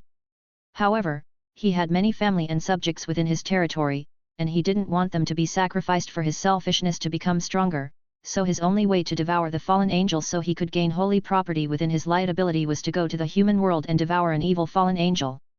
If he did so, then no one would blame him. After all, at this moment, even if there was no great war between the devil and the fallen angel, their relationship wasn't that close, and they were practically enemies. Yet, considering he knew the story of the DXD, he knew that this was just what everyone believed, and the top thought of making peace between them, as there was no longer any benefit to them fighting. Not only due to their limited numbers, it was also hard for them to reproduce, and there were many myths that wanted to destroy them, especially those pagans and minor beliefs that were pushed aside by Christianity. Regardless, there was no doubt that it was a great thing for Surtsk to appear as having a strong devil meant that the safety of all the devil was guaranteed, yet Masa didn't really want to get close to this guy much, considering it was hard to tell what this guy was thinking. Peace, was that what Surtsk really wished? Probably, Masa thought. Well, more importantly, Surtsk was the older brother of Rias Gremory, and considering his relationship with Riser Fenix and Rias' relationship with Issei Hyudo, the protagonist of DXD, Masa was too lazy to get close to Surtsk. Still, there was no doubt that when Masa thought about it slowly, the DXD was a pretty simple story, as it was a story of a hot-blooded MC fighting villains who wanted to destroy everyone's peace. That's it, that's all. When Masa thought about it slowly, he had to say that as long as he just stayed in his domain, nothing would happen to him, he thought, yet when he thought about the glory of Issei, it might cause his ruin and make the one that he was close with disappear, he knew that he had to make his move. If the power of the devil fruit wasn't enough, then let's add the power of the myth in this world, too. If possible, I want to get the Longinus, too. Yet, Masa knew that it was impossible for him to get a Longinus, as he probably wouldn't be allowed to, and it might cause a disbalance between all the factions. However, if he was strong enough, it would be different, so he took his mobile phone and started to call a certain one of the members of the four great Satans that he was close to. Yes, even though he was part of the Great King faction, there was no one who stopped him from being friendly with the four great Satans, and it would be great to have their backing, right? Yet, there was no doubt the feeling of having your safety or interest protected by relying on others was just too annoying, he thought, as if he couldn't feel completely safe, so once again, he had to go to the human world, and to do that he had to get the help of this Mu. However, when he thought that he would have to wait for the call, his call was immediately connected. Oh, right, while it might be late, naturally, there was a mobile phone in the underworld, since while the devil might be able to use magic to do whatever technology could do, there was no doubt that having technology was more convenient, and because of Masa from Mahuka, he also started to invest his domain into various technology-based businesses, which would become part of his main family industry. Still, before that, he had to face the Mu, who received his call so quickly. Hello? Hello? What's wrong, Masa-chan? Do you miss me? Do you miss me, right? I miss you, Serafil-sama. Non. Call me, Leviathan, okay, Masa-chan. Yes, one of the four great Satan that Masa was close to was the only female within the group, Seraphal Leviathan. Welcome to the world DXD. Chapter 50, To Become Strong, a Sacrifice is Necessary. Liar. Masa-chan is a liar. If he misses me so much, then you will answer my call every day. You haven't called me for so many days before. I am so angry. Humph. Humph. Masa was at a loss for words, wondering how a woman hundreds of years of age could act like a little girl, but then again, this was why he decided to become closer to Seraphal Leviathan among all the existing four great Satans or Mus. Certsk Lucifer, Agilka Beelzebub, Falbium Asmodeus, and Seraphal Leviathan. Those were the four great Satans of the underworld and were also the four strongest devils in the world. Why Seraphal? Was it because she was a beautiful woman? Masa wasn't so shallow, okay? It was just according to his original memory, he knew that among all the four great Satans, Seraphal was the chillest, gentlest, and the least troublesome. Yes, she might be weird as she had this strange obsession with a magical girl, but it was okay compared to the others. Certsk Lucifer might be the strongest, but this one was strangely idealistic and wanted everyone to follow him even though it might not bring the benefit to the group, and he wanted to have absolute control over those who followed him, which was troublesome, Masa thought. Agilka Beelzebub was good, but it was hard for Masa to meet Agilka, and even if he was able to meet him, Agilka might not even have an interest in him, considering this guy was so obsessed with research and talking with others, simply wasting his research time. More importantly, Masa didn't have a talent for technology before, so he simply gave up getting close to Agilka. Still, to be honest, Agilka wasn't someone that Masa could trust, especially considering how coldly Agilka treated his family, considering how Agilka didn't care about the death of his little brother. Even if this little brother was evil, shouldn't Agilka show some of the cares? Regardless, Agilka wasn't good, Masa thought. Then, what about Falbium Asmodeus? This guy was a sloth, and Masa even heard this guy's quote, saying, working means losing. If Masa got close to this guy, he was afraid that his busy day would be even more busy, considering he could imagine Falbium throwing all of his job to him. Still, his relationship with Falbium was quite good, considering his relationship with his niece was good. Yup, Masa was quite close to the house of Glaciolabelas, which was a house in which Falbium originated. Still, among the four great Satans, Masa had the closest relationship with Seraphal, especially due to his media monopoly and his help in promoting Seraphal's show, Miracle Leviathan. Frankly, he didn't care whether this project made money or not, especially when he just wanted to get used to this show to get close to Seraphal, but fortunately, this show made money and became so popular in the underworld, so it was all good, he thought. Then, had he ever thought to get close to Seraphal? To be honest, Masa would be lying if he didn't, as Seraphal was a beautiful woman, and even if she was much older than him, she appeared like a charming young woman, so how could he not be attracted? Yet, considering his strength, Masa decided to be a realist and chose someone that he was close with instead of Seraphal. Even though Seraphal was quite old, she was still single and didn't even have a male presence by her side. Why was that? Masa wasn't sure, but having a woman with a past was troublesome as there might be something hidden that made their situation troublesome, so after he became a little older, he also tried to change their relationship from being too close to being formal. Yes, in many stories, there was no doubt that Seraphal was one of the targeted heroines that should be taken down by every MC, yet this world was no longer a fiction to him. The world of DXD was his current reality, and naturally, the reality was different from fiction as many complicated feelings made it hard for one to express their feelings. Still, the most important thing in this world was strength, so instead of heroines that he could get any moment, he should think about how to increase the weight of his Tun no Mi further, at least to have a similar weight to Mount Everest. Or, the weight of the star, so he would become the center of the galaxy. I am sorry, Seraphal-sama. I have been busy with many things. Oni-chan. Call me Oni-chan like before, Masa-chan. I am not young anymore, Seraphal-sama, and it is no longer appropriate for me to call you in such a casual way. Cold. So cold. I thought that it was only my ice ability that made me cold, but Masa-chan has become cold, too. My little lion cub is in the rebellion period. Masa rubbed his right ear helplessly, then called Seraphal the way she wished to be while feeling a little embarrassed. Oh Oni-chan. Strangely enough, Seraphal was in silence after Masa called her that. Oni-chan. By the way, Masa-chan. What's wrong? How old are you now? I am in the first grade of high school now. Is he old enough? No, it should be enough, right? I have been for so long. Sirafal was in deep thought. Masa decided to call Sirafal as she fell into silence all of a sudden. Oni-chan. Nothing. Anyway, what's wrong, Masa-chan? Do you want to join my show again like before? Can you not remind me of that? Masa let out a helpless sigh, thinking of the sacrifice that he had made to get close to Sirafal, which made him speechless. You were so cute at that time. My little lion cub's acting is so cute. I am no longer a lion cub. Oh? Have you become a great lion now? Let Oni-chan see your growth in a week. Oni-chan will come to visit your domain. Ah, no, it's okay. What? Don't you miss your Oni-chan? I miss you, but, you are a Leviathan, after all. Shouldn't you be busy with many things? It's fine. I should have time this week, and I can even check your theme park plan, right? Yup, to make the best of Miracle Leviathan's show, it was natural for him to create a theme park, especially with his media company. He didn't lack a copyright of many famous works and characters, so he decided to be bold. There was a chance of him failing, but this was how business was, right? Nevertheless, there was no doubt this act of his investment boosted the economy of his domain.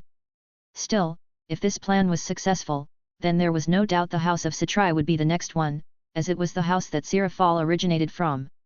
As for why Masa didn't build this theme park in the domain of the House of Satrai first, it was because, frankly, he wasn't that close to the House of Satrai, and as he had said before, he didn't want to get involved much in anything that was related to Issei previously when he lacked power, so while he was close with Sirafal, he wasn't close with the House of Satrai.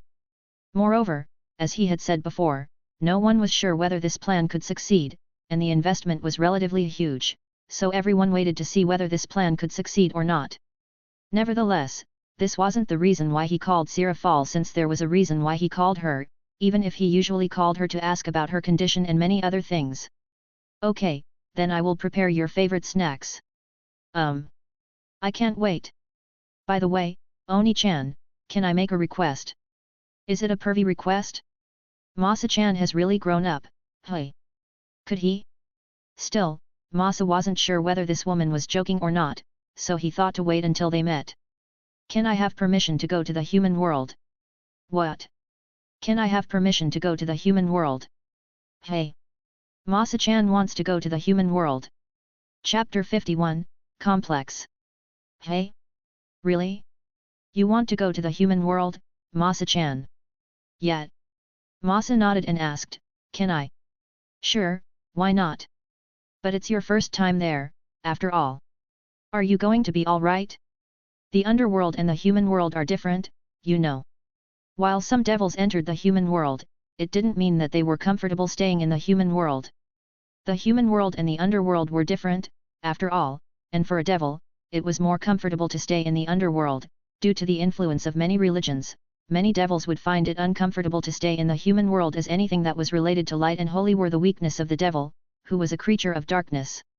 Considering Masa's nature, who was a bit similar to a shut-in as he mostly stayed in his domain and just visited others when he needed to, his decision to go to the human world surprised Sirafal the most. Still, if Masa knew that Sirafal compared him to a shut-in, he would be speechless, yet even so, could he be blamed? His domain was massive, especially after his aunt married the current head of the House of the Baal, the House of the Great King of the Devil, which increased the domain of the House of Vapula as the head of the Baal gave his house those territories for dowry. Frankly, before Masa appeared, those territories were simply untreated, as the territory of the domain of the House of Vapula was enough. More importantly, the underworld was immense, and it was as huge as the human world, or even more so, yet the population was so low that you would be surprised. Still, he was probably young and was thinking of staying in his domain all the time, so he did many things to make his place better, and fortunately, his effort bore fruit. So, there was no doubt that Sirafal was surprised when Masa told her that he wanted to visit the human world, since she thought that Masa would be like a lion or a tiger who stayed on its mountain. Do you think I am weak? Well, I know that your strength is okay, but the human world isn't so simple, you know? There are many factors that you need to watch out for, Or rather, why do you want to go the human world? I want to see whether I can find someone to be part of my peerage. Peerage. This term might have been unfamiliar before, but after the creation of the evil pieces by Ajilka Beelzebub during the 16th century, a devil was able to reincarnate any living beings into a devil to become part of their family or group. As for why this family or group was being called a peerage, it was because the evil pieces that Ajilka created were similar to chess pieces, which was why this group of reincarnated devils made by a high-class devil was called a peerage. Masa naturally had a full set of evil pieces, but he hardly had any interest in them before. Now, it is different, so he thought of going out to the human world to search for a peerage group. Naturally, while he planned to search for peerage members, this wasn't his priority, as his purpose in the human world was to devour an angel or a fallen angel to add a holy property within his Pika Pika no Mi. However, he could use the peerage as an excuse to go to the human world. Ah, you have finally shown an interest in the raiding game, hey? If that's the case, then this Seraph-Alonichan will help you. After the creation of the evil pieces, an event known as the raiding game was introduced in the underworld among the devils, which was a type of competition between two devils. Frankly, in Masa's mind, this game was nothing but just an event to make the long life of the devils more interesting, and at the same time, it also gave a chance for a devil to raise their status by showing their power in this game. However, for him, who had a high status, he didn't have much of an interest, as winning this event wouldn't bring him much benefit except for social standing. Masa had money, came from a noble family, and was also the heir of the House of Vapula, so what was the use of social standing? More importantly, instead of showing off his power, keeping everything low-key was what he sought. Frankly, not many devils knew how strong he was, but those who knew that he could reach the ultimate class devil if he wished to, as he had become the pinnacle devil of the House of Vapula. Still, Seraphil's support surprised him. Is that okay? Why not? You want a good member, right? Then, going to the human world is a good thing. I will call Sotan later, you can go visit Japan. Sotan? Japan. Sotan is my little sister. Did you forget? You don't mention her much when we are together, after all.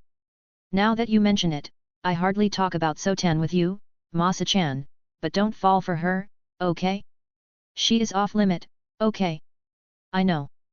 Masa knew that Seraphal was a sister complex, and he also didn't plan to seduce Sana Satrai when he went to the human world. Still, there was something that he wanted to ask. By the way, why Japan?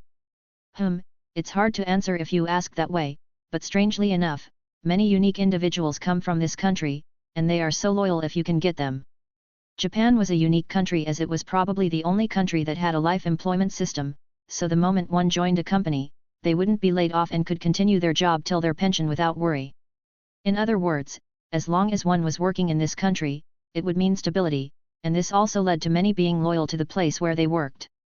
A peerage or becoming a reincarnated devil was one form of employment, so compared to working under a Japanese company, which had many strange rules within, it was far better to work under Masa, who was the heir of the House of Vapula, right? Still, it was also Masa's first time to go to the human world, so Seraphal thought that it might be better for him to have a guide, and her little sister was a perfect candidate for that, as her little sister had been living in the human world for a few years. As Seraphal explained what Masa needed to watch out for in the human world, Masa also listened carefully and asked something that he didn't understand. Nevertheless, there was no doubt with Masa's current strength, even if there were many dangers in the human world, it wouldn't bother him much. Still, they didn't end their conversation right away and talked about many things, since Seraphal also wanted him to buy her some souvenirs when he went to the human world. Then, see you in a week, Masa-chan. Don't forget my souvenirs. Okay, leave everything to me.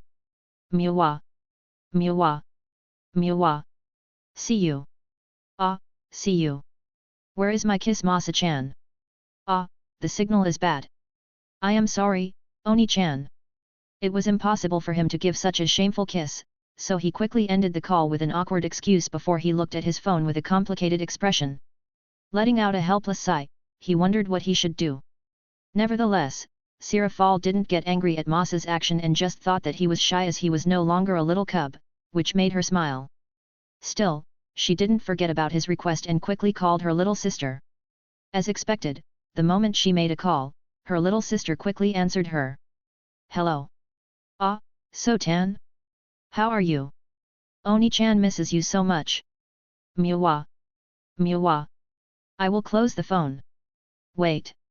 Wait. I have a request for you. A request.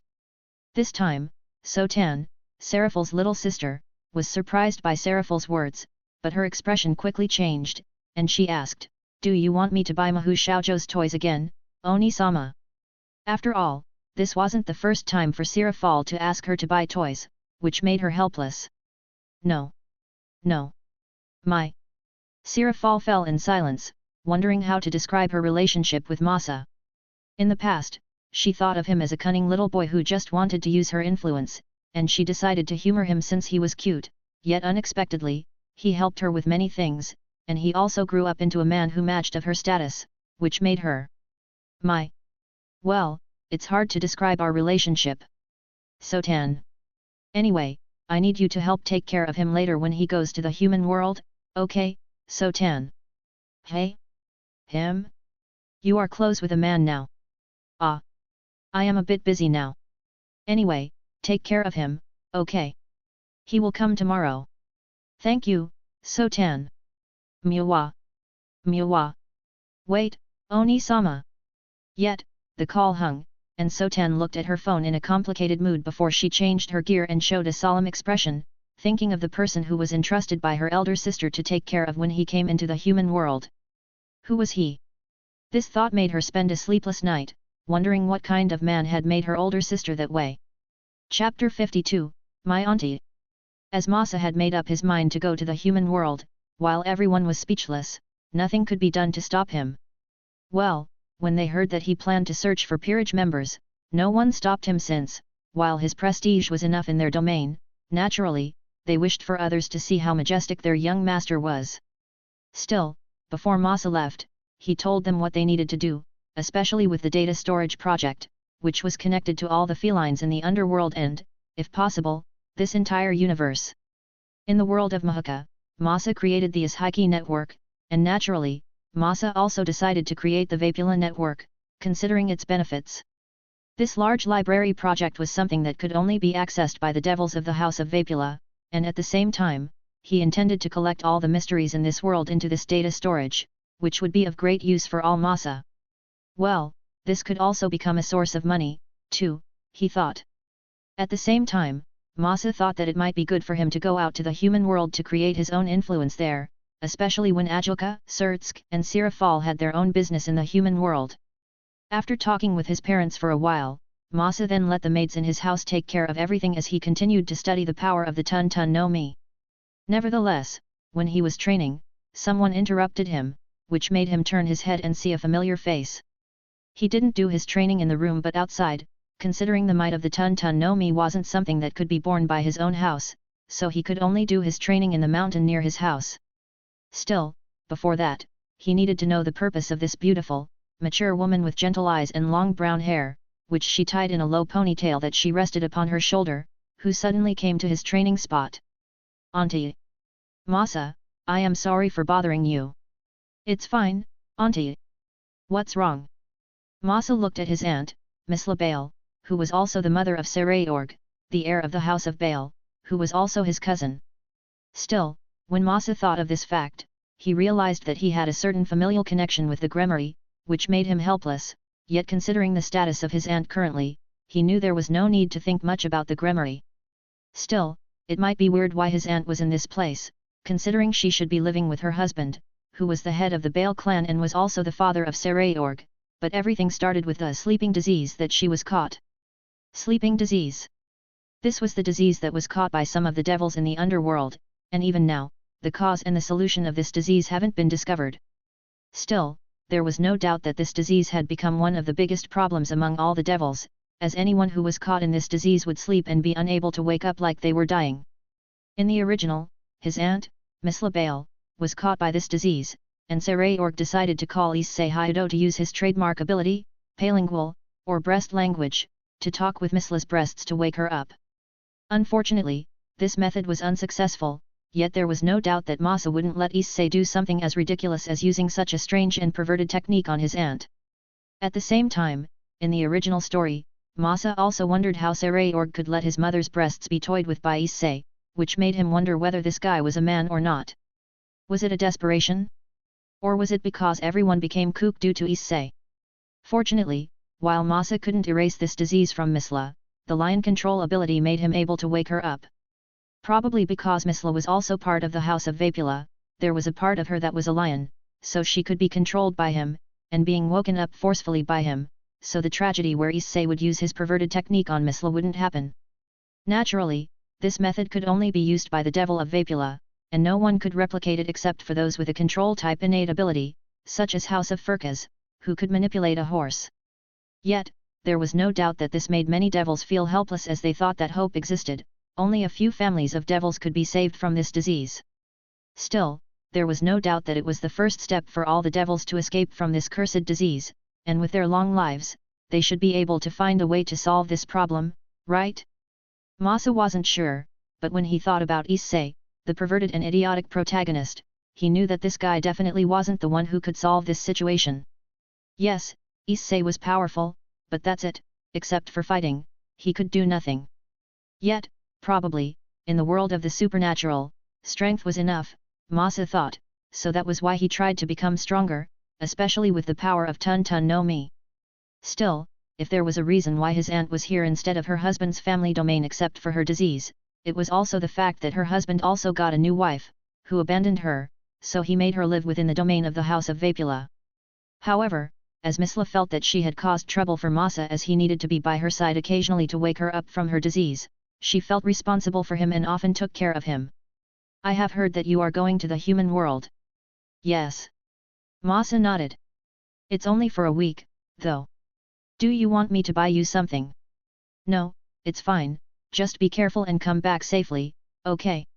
It seemed that Misla was worried that Masa would go to the human world, so she came to him before his trip. You don't have to worry, Auntie. I will be staying with Sarafalsama's little sister. Sarafalsama's little sister? Yup.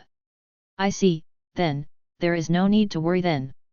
Masa saw Misla's expression was slightly weird, yet he decided to ignore it, considering the difference in their age and also her status as the wife of the head of the House of Baal and mother of his cousin, Saray. After all, even if a devil was known as an evil being, the truth was they weren't that much different from a human, and they had a certain morality within them. Still, it isn't a bad idea if you can make Sarafalsama's little sister into your wife, Masa, Misla suddenly said with a teasing smile. It's too early, right? I am still young. Masa knew that as the heir, it was natural for him to have a fiancé, but he had been pretending to be ignorant since he didn't want to marry someone so early. Unlike many male devils, who were either playboys or simply untalented, Masa was so talented whether it was his power, government, business, or many others, so he didn't lack female high-class devils who wished to become his fiancé, yet he didn't really want to have a fiancé this early, okay? Phew phew phew phew. Misla laughed when she saw Masa's awkward expression. Well, Sarafalsama's little sister should become the heiress of the house of Satrai, so she isn't suitable to become your wife as she can't support you fully as your wife, considering her responsibility as an heiress. Sighing, Masa felt relieved when he heard Misla's words. But you should search for a fiancé as soon as possible, so your parents won't be worried about you, who hole up to work or training all the time. I know. Similar to Rias or Sana, who were troubled by the problem of marriage, Masa was similar. Still, unlike the two of them, he had many suitable candidates, so he wasn't that worried, but the time just wasn't appropriate, and he was young, so he wasn't in a hurry. That's good, then. By the way, when are you going to finish your training? I should be over soon. Then, I will prepare dinner for you. Thank you, Auntie. No problem. Misla nodded with a smile, then said, then, go ahead and continue with your training, Masa. Masa nodded and then continued to train the power of Tun Tun no Mi, whether it was to increase his weight or decrease his weight. It was as easy as breathing for him, but to do more variety and further development of this devil fruit was his goal, and fortunately, with his unique ability, it was easy for him to develop this ability. Yet, what he didn't know when he started his training, Misla didn't leave immediately, instead staring at Masa's strong body with eyes that shouldn't be shown by an aunt toward her nephew. Chapter 53, Is he my fiancé? In the human world, in the underground station of Kah City, there was a hidden station that connected the human world to the underworld. Kah City.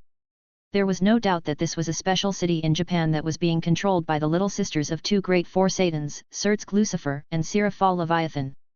At this moment, the little sister of Seraphal Leviathan, Sana Satrai, came to this station not to go home to her home in the underworld but to do the task given by her older sister to take care of her close acquaintance during his stay on the human world. While this request was unexpected, Sana thought that this might become her brother-in-law, so she was so persistent and definitely wouldn't allow a scumbag to get close to her older sister. Yes, while Seraphal might have a sister complex toward her little sister, which troubled Sana much and caused Sana to appear that she wasn't good toward her older sister, inwardly, she cared for her older sister a lot, so she didn't want her older sister to be deceived. Fortunately, after a long persuasion, being persistent, she finally, Seraphal opened her lips, telling the identity of this close acquaintance. Masa Vapula. The heir of the house of Vapula. Knowing the identity of the person that Sana needed to take care of instead of Seraphal's lover, she thought that this was the attempt of her parents to marry her off. After all, she was clear about the age difference between Seraphal and Masa. Or, rather, Masa was even younger than Sana, yet there was no doubt that compared to all the devils that her parents had introduced to, Masa was the best. Yes, it was true that Masa was relatively low-key and hardly appeared at social gatherings, but even so, Sana knew Masa well, especially due to Masa's intense promotion of her older sister's show, Miracle Leviathan. More importantly, during his childhood, Masa also appeared in the Miracle Leviathan, performing as a child actor for a while.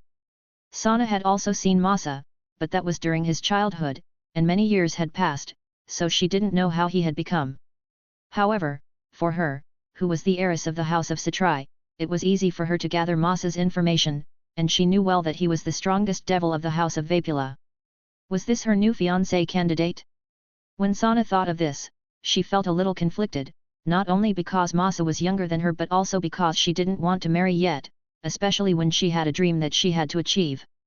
However, there was no doubt that Masa's attempt to visit the human world gave her a good impression of him, especially when the majority of devils with high status looked down on the human world and those who lived there. Yet, if Masa wished to become her fiancé or her future husband, then it was still too early. Nevertheless, even so, she didn't forget her etiquette and brought all of her peerage members to welcome Masa. After all, there was no doubt that compared to her best friend's fiancé, Masa's status was so much better. Still, while Sana didn't say much about who they would all welcome except for her queen of her peerage, Tsubaki Shinra, no one could help but be curious. Sana-sama, who are we welcoming? Unlike her best friend's peerage members, who treated each other like family, the hierarchy of Sana's peerage was clear, and everyone was respectful toward Sana, who had given them a chance to change or become stronger.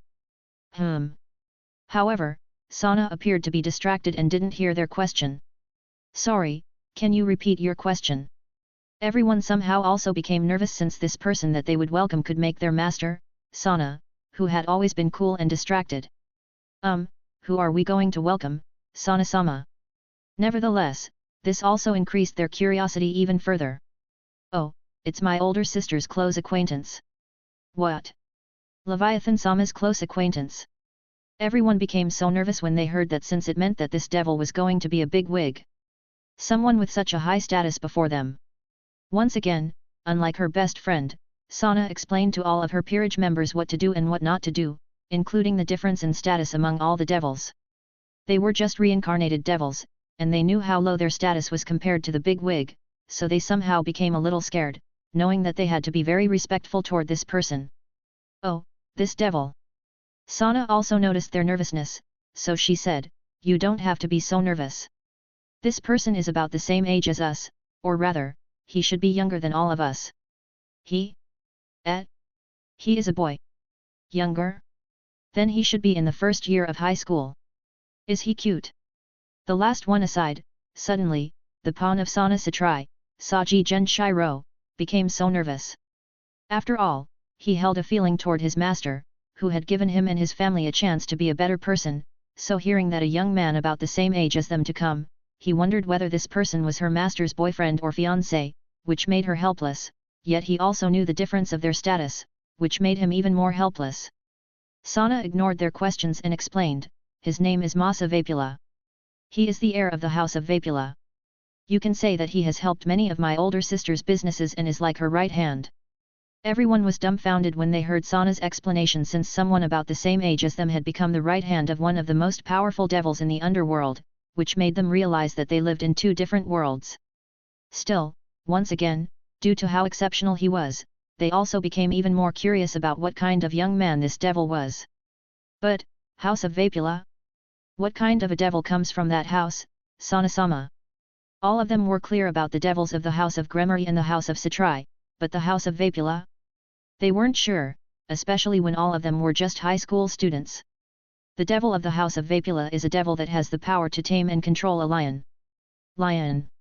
Hearing that explanation, it was hard for them to understand, as the only lion they had seen was the one from the zoo. Yet, they knew that no matter what, they had to greet Masa with the highest respect, so after they knew what to do, they quietly waited until his train came. Still, when this train came, all of them were nervous, especially Saji, who was a bit worried about the unclear relationship between Masa and her master, Sana. Yet, Saji wasn't the only one, since Sana was also nervous, since Masa was probably her fiancé candidate, and as a young woman, how could she not be nervous, okay? Nevertheless, everyone stood straight, waiting for Masa to appear, and when he appeared, they felt they had lost their voice. Are you Sana Citrai? Nice to meet you. My name is Masa Vapula. This guy, wasn't he so handsome? Chapter 54, The human world isn't as bad as I imagined. Most of the devils, whether male or female, were good-looking, yet there was no doubt that Masa was on a different level. Even Kaibayuatto, the famous knight of the Rias Gremory, who was known for his handsome appearance, appeared normal in front of Masa. Along with his towering height and strong body, which made him appear reliable and dependable, he also gave off an image of masculine, heroic, and robust, which gave him a different charm from most of the men that they had seen in this country. Effeminate and gentle. Those were the characteristics of the handsome men in this country. Yet, when they saw him, they felt like this was the ideal, perfect body that everyone sought after. Yes, he might be tall, but even so, he didn't give off a bloated feeling, and those who saw him wouldn't be intimidated by his figure. Instead, they would feel a gentle feeling like moonlight for the devil. This was how Sana had the impression of Masa for the first time, so she was in a daze for a while, never expecting the cute cub who she watched on her older sister's video to become the king of beasts, a manly man that could anyone fall in love. Yet, while Sana had to admit that Masa was her type, it was still too early for her to agree to have him as her fiancé, considering how she only agreed to have a fiancé that could defeat her in a chess game, and how would one think after knowing her dream. After all, unlike Ria's simple dream, who just wanted to be known and show her greatness in the rating game so she wouldn't be known only as the little sister of Sertsk Lucifer, Sana's dream was complicated, since if her dream was realized, it meant that she would affect the interests of many noble families. Yet, Masa, who had never thought to go after Sana, also couldn't help but think that she was beautiful. Her hair was short, and her body was slender. Her bust might not be the biggest, but her charming appearance compensated for that. More importantly, he couldn't help but imagine how her strict and cool appearance melted into a dirty, lewd, and loving woman. Still, he couldn't help but mock himself for being such a perverted guy, yet this was how a man was, right? He was normal, so how could he not be attracted to a beautiful woman? Frankly, the maids in his house were all beautiful and attractive, yet he endeared himself and never touched them. More importantly, his aunt, Miss La, was quite strict with him, always trying to push away all of those beautiful maids and taking care of him by herself, while telling him to be patient toward an intimate relationship with the opposite gender. Yes, Miss La often reminded him to wait until he approached an appropriate age instead of doing it when he was young. Then, when was his appropriate age? Was there even a need to explain? It should be now. Nevertheless, Masa couldn't help but call Sana again, as she had been silent and had not answered his introduction. Are you Sana Citrai? Sana felt embarrassed, as she had been stunned after watching him for the first time. Even if her mind said otherwise, her heart said otherwise. Now, if Masa even ate Hancock's marrow no me, what would happen? Masa dared not imagine. That's right. Even if Sana had caused a little mistake, her face was as calm as ever. My name is Sana Citrai. Nice to meet you too, Vapula-san. Still, if someone looked closer, they would notice a slight blush on her smooth cheeks. That's great that I don't mistake you, so should I call you Citrai-san? You can call me Sana. Is that okay? I am younger than you, you know. Or, Do you want to call me Oni-chan like you call my older sister? Then, Sana-ni-san. You can call me Masa since it feels a bit unfair if you call me by my family name. Masa felt a bit embarrassed since he knew that Sana teased him when he appeared on Seraphal's Miracle Leviathan during his childhood, and on that show, he called Serafal Oni-chan with a cute expression, which made him speechless. Okay, Masa. Yet, Sana took a deep breath, feeling it was quite nice being called Nasan and understood why her older sister often asked her to call her Oni-chan. Still, if there was a reason she appeared this way instead of steadfast and calm, it was that she subconsciously thought of him as her fiancé candidate, so she couldn't help but start to become conscious of him. More importantly, due to his family status, appearance, and feats in his domain, he did not need to show his capability by fighting others with absolute strength to make others fall for him as their status matched. Masa, I have heard that you plan to invite someone into your peerage in the human world from Oni-sama. If I find someone suitable, then yes, but I'm not desperate enough to invite anyone. Still, I am a bit curious about the human world. You have been living in this world for a few years, right? Yes. Sana nodded and said, I have stayed in this world for a few years, and this place is good. Your stay might be short, but I will do my best to show you how wonderful this place is. Yes, I can't wait for that. Masa's smile appeared sincere and gentle, which caused many to fall into a daze, but fortunately, Sana's peerage members weren't asked to say anything as they knew the difference in their status well. Still, that didn't stop them from taking a peek at his appearance. By the way, let me introduce you to my peerage members first. Sure. By then, Sana introduced Masa to all of her peerage members, starting with her queen, Tsubaki Shinra, her two bishops, Momo Hanakai and Raya Kusaka, her knight, Tomo Meguri, her rook, Tsubasa Yura, and lastly, her two pawns, Gens Hirosaji and Ruriko Nimura. Nice to meet you all. Masa nodded and didn't appear arrogant in front of all of them. Still, when all of the female members kept peeking and staring at him curiously with slight blushes on their faces, and some even could only talk nervously, the only male member of Sana's peerage appeared to be in a complicated mood, but even so, he didn't forget his etiquette.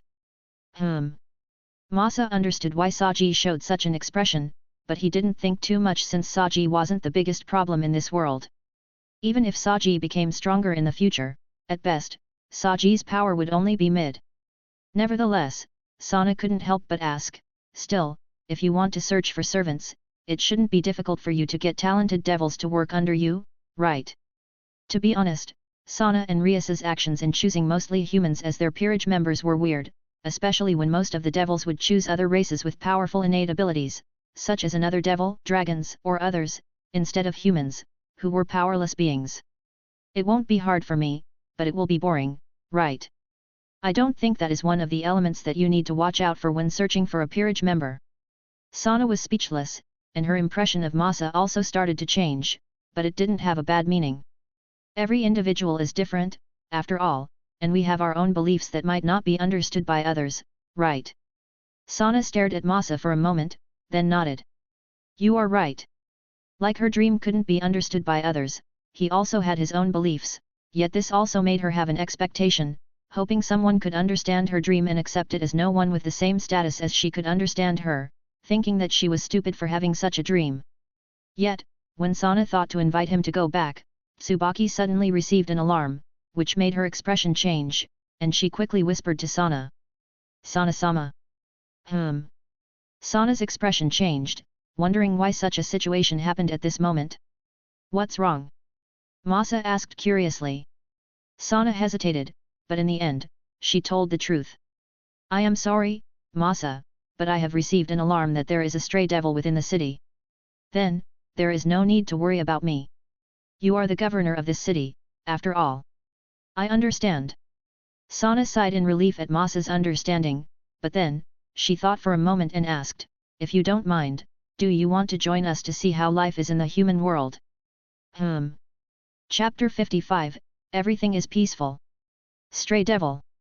While this term might have been unfamiliar before, it was a new term that came from those reincarnated devils who diverted away from their masters for their own selfish desires. Without their masters to keep their powers in check, they became a great threat if their powers went beyond their control. Yes, it could be said that for the devils, those stray devils were the greatest criminals ever, and killing them on the spot was their punishment. Yet, while Masa knew that the truth wasn't so simple, he simply ignored it since this was what everyone wished to believe, and it was too troublesome for him to fix everything unless there was a benefit that made him believe that it was worth taking a risk. Masa came from a noble family, and he was someone at the top, so he knew everyone's attitude toward their reincarnated devils, which was even lower than that of a low-class devil, so there was no doubt that those servants of Sana and Rias should be grateful since those two heroines were kind and gentle. Still, he was a bit curious, wondering how those stray devils could escape from the underworld and whether there were so many of them in Kah City. There are many ways for them to come here, whether it is by teleportation magic, unique, innate ability, escape when their master visits the human world, and many other things. So, you often met them? Yes. Sana nodded and said helplessly, unexpectedly, there are many of them. It wasn't unexpected, but it was normal, he thought, but he decided not to bother to think too much since his purpose in coming to this human world wasn't to see the cruel reality that happened among the reincarnated devils but instead to become stronger. After all, in the end, it was the only strength that one could rely on. Issei might be a perverted boy who was even known as the Dragon Breast's Emperor. It was such a funny and idiotic title, yet everyone would open their legs wide for him. Why? It was because Issei was strong. Every tragedy in this world happened to an individual because they were weak and unable to change or protect who they loved, so he knew that he shouldn't be distracted and should focus on his goal. How about you? Do you often fight in your domain? Sana asked curiously. In the beginning, when I wanted to experience a battle, I used to fight a lot, but not now. It has been a while since I fought. We have our own army, and you know our power, right? We have many lions that patrol within our domain, so there is no need for me to come out by myself. Masa was the heir and the leader, instead of bothering himself with small matters such as fighting and catching criminals, he should focus on developing his domain. After all, were there any world leaders who went to the battlefield by themselves? In the past, Alexander the Great, Julius Caesar, Genghis Khan, and Napoleon Bonaparte might have led their armies to fight, but if so, then how could Masa manage his domain? Now that you mention it. Masa was a devil from the house of Vapula, and instead of fighting by himself, wasn't it normal for him to summon his lions to fight? But you don't have to worry. Sana wasn't sure how strong Masa was, but even if he was weak, it didn't matter. I will protect you. She thought that Masa had been away on the battle for so long as he had been governing his domain, but she didn't look down on him and thought to protect him instead. Masa looked at Sana, who was much more petite than him, saying those words with a solemn expression, wondering whether she thought of him as a weak devil. Still, he didn't bother to explain and nodded softly. That's reassuring. Nevertheless, Saji sighed in relief when he heard Masa's words, thinking that it might be his chance to show how awesome he was. Sacred gear. He thought about the hidden power that resided within his body and thought that this was the power that could help him to grow stronger and become the strength of Sana, the one who had pulled him away from the darkest abyss. Masa wasn't sure what Saji thought since he didn't have a mind-reading ability, but he had never expected that the first time he came to the human world, he would immediately see the stray devil. At the same time, he also wondered whether those famous fallen angels in the beginning were still living. To be honest, he didn't care which fallen angels he devoured with his Jake no Mi since, in his mind, they were all the same, and as long as he could gain the holy property, his goal was as good as being completed. Nevertheless, as it had been decided that they would have to hunt down this stray devil for a moment, Masa followed Sana and her peerage group, using teleportation magic toward the location where the stray devil appeared. Is this the place? Yes, the signal is here. The place where they appeared was the entrance of a large, abandoned mansion located in the middle of nowhere. Masa felt that this was a cliché thought, and at the same time, he felt that it might be better to just destroy this whole building to kill the stray devil. However, Sana was the governor of this city, so he decided to leave everything to her. Still, he used his observation haki to detect where the stray devil was, and soon, he found its location. As expected of the observation haki. The haki in the world of One Piece might be a simple ability, but even so, they were handy and powerful. Still, this number. Masa was speechless and wondering whether this was a trap, considering the number of presences within the mansion, and most of them weren't even stray devils. Instead, they were all completely different mythical races, he thought. Still, he decided to confirm this problem with Sana. By the way, Sanane, how many stray devils are there? How many? There is only one stray devil, Masa. Oh. Masa looked at Sana for a moment, then nodded. I see. He decided not to remind her since he felt she might not believe in him as she believed him to be weak. Nevertheless, even if there were many of them, they were just small fries in his eyes, and he could handle all of them in case an unexpected situation happened. You don't have to do anything, Masa. My peerage members and I will fight this stray devil. Okay. I look forward to it. Sana had a confident expression on her face and then looked at her peerage members. Everyone, let's give our all to punish this stray devil. Yes, Kaiku. With those words, everyone entered the abandoned mansion with a spirit, yet suddenly, a barrier surrounded them and trapped them inside. Hey! Sana and the others were startled, and all of them became tense due to the unexpected situation before them. Finally, you have come, the little sister of Mu. That black hair? You are not the Gremory, hey? Then, I guess you must be the little sister of Seraphal Leviathan. Who are you?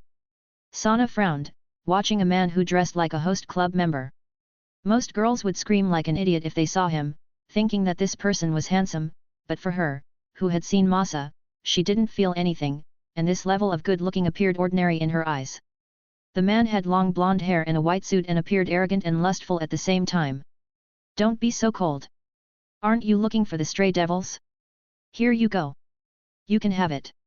Then, all of a sudden, many men with similar fashions came out one after another as they threw one stray devil that was half dead into the hall of the mansion, clearly beaten up by all of those men. Yet, Sana and all of her peerage members also realized that they were all completely surrounded.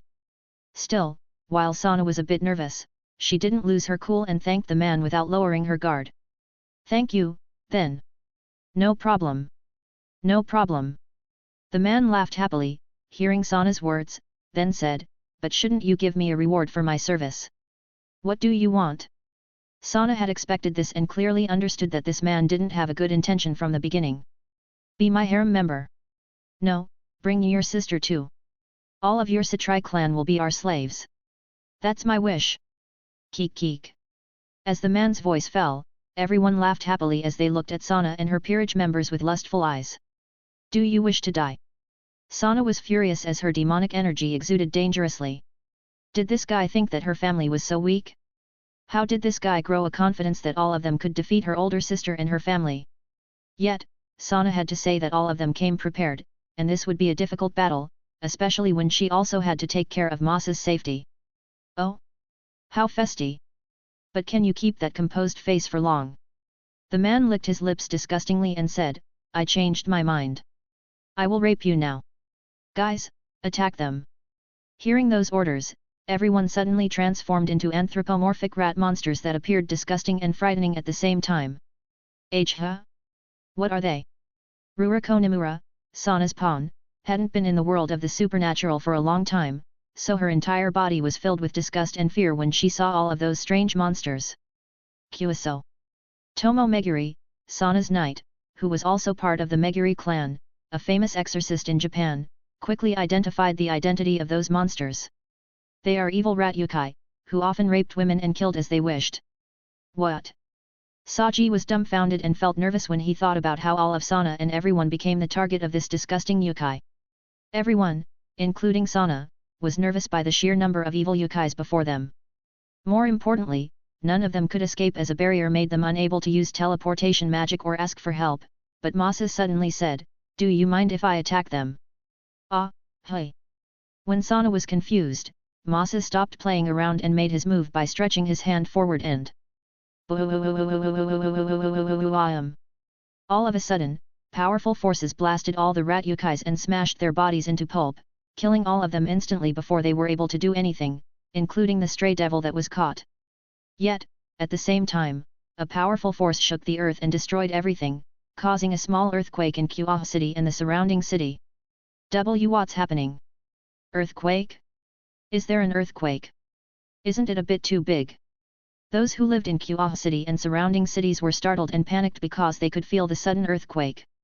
Nevertheless, watching all of this, Masa felt comfortable somehow since how could he let Seraphal's little sister be molested like that? Still, Sana and everyone who was ready for the battle were stunned in a place as they saw all of their enemies were killed instantly by Masa.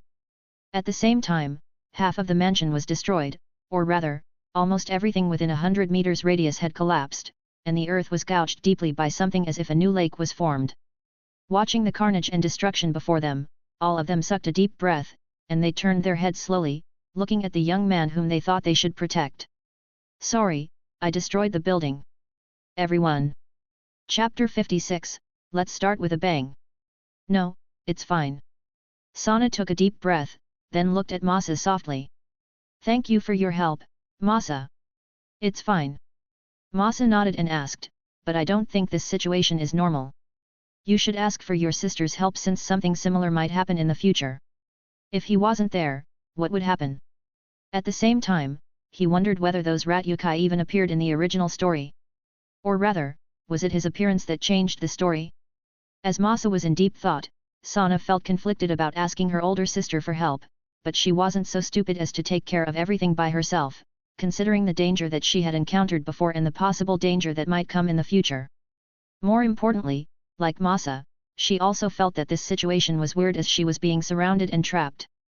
At the same time, how could such a large number of yokai enter Kah City, which was surrounded by barriers?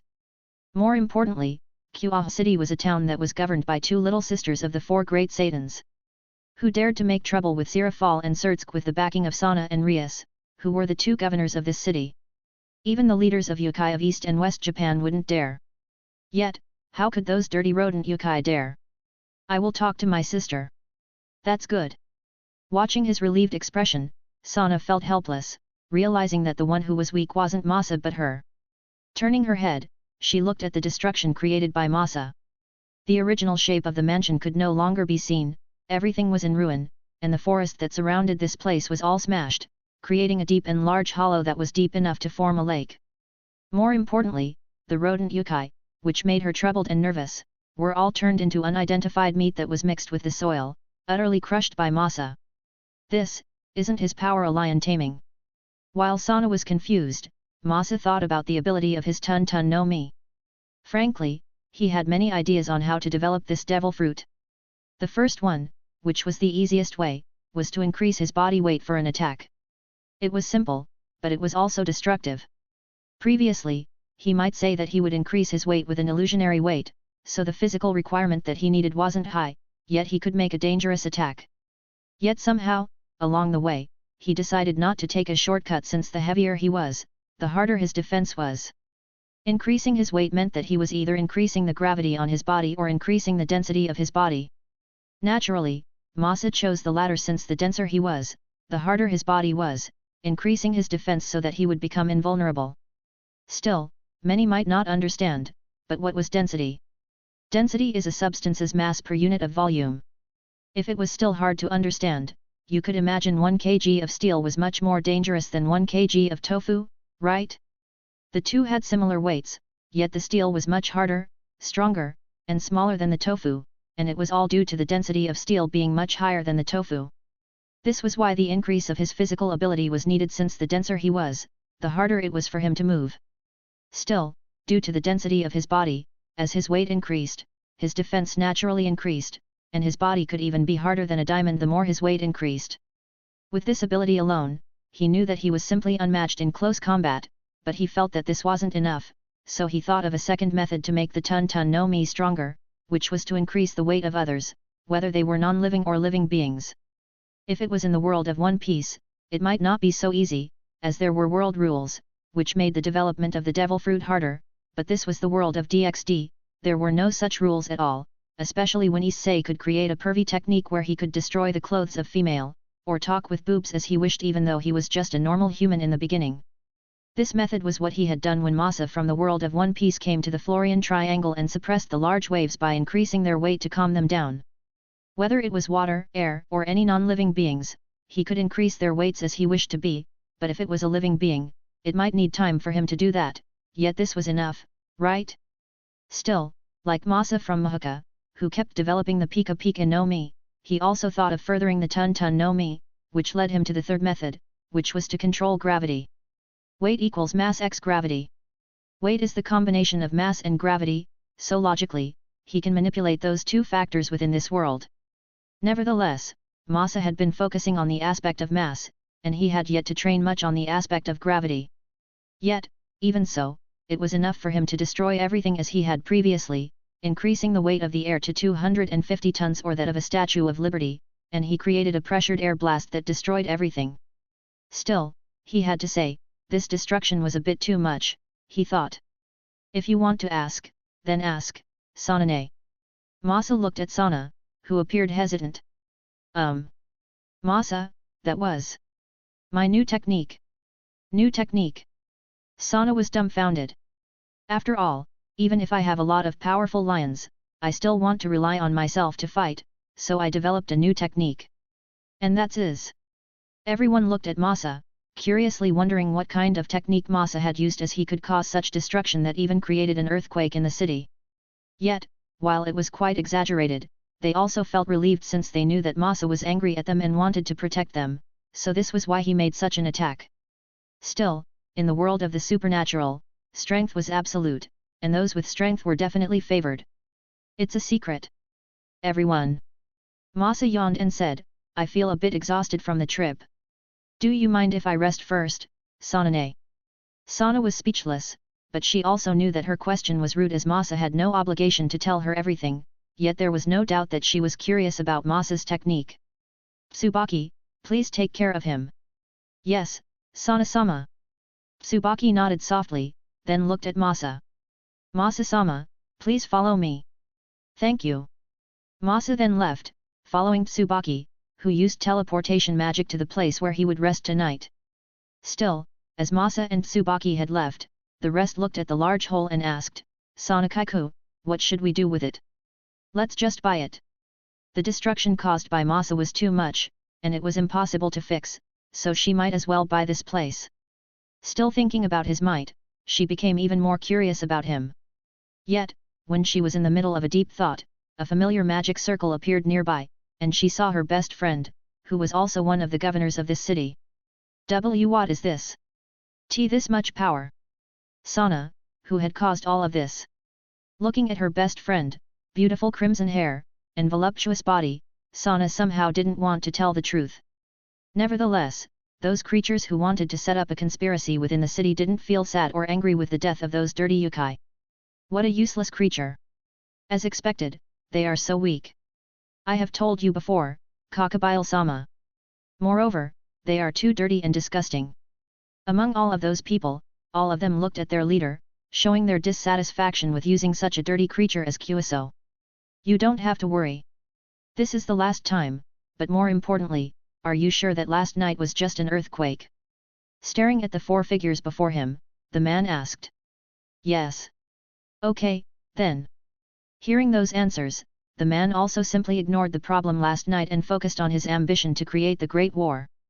Chapter 57, Human World Isn't as Good as I Thought It Would Be. Waking up in the early morning, Masa looked at the bright sun that was about to rise from its slumber in a daze. Sunday.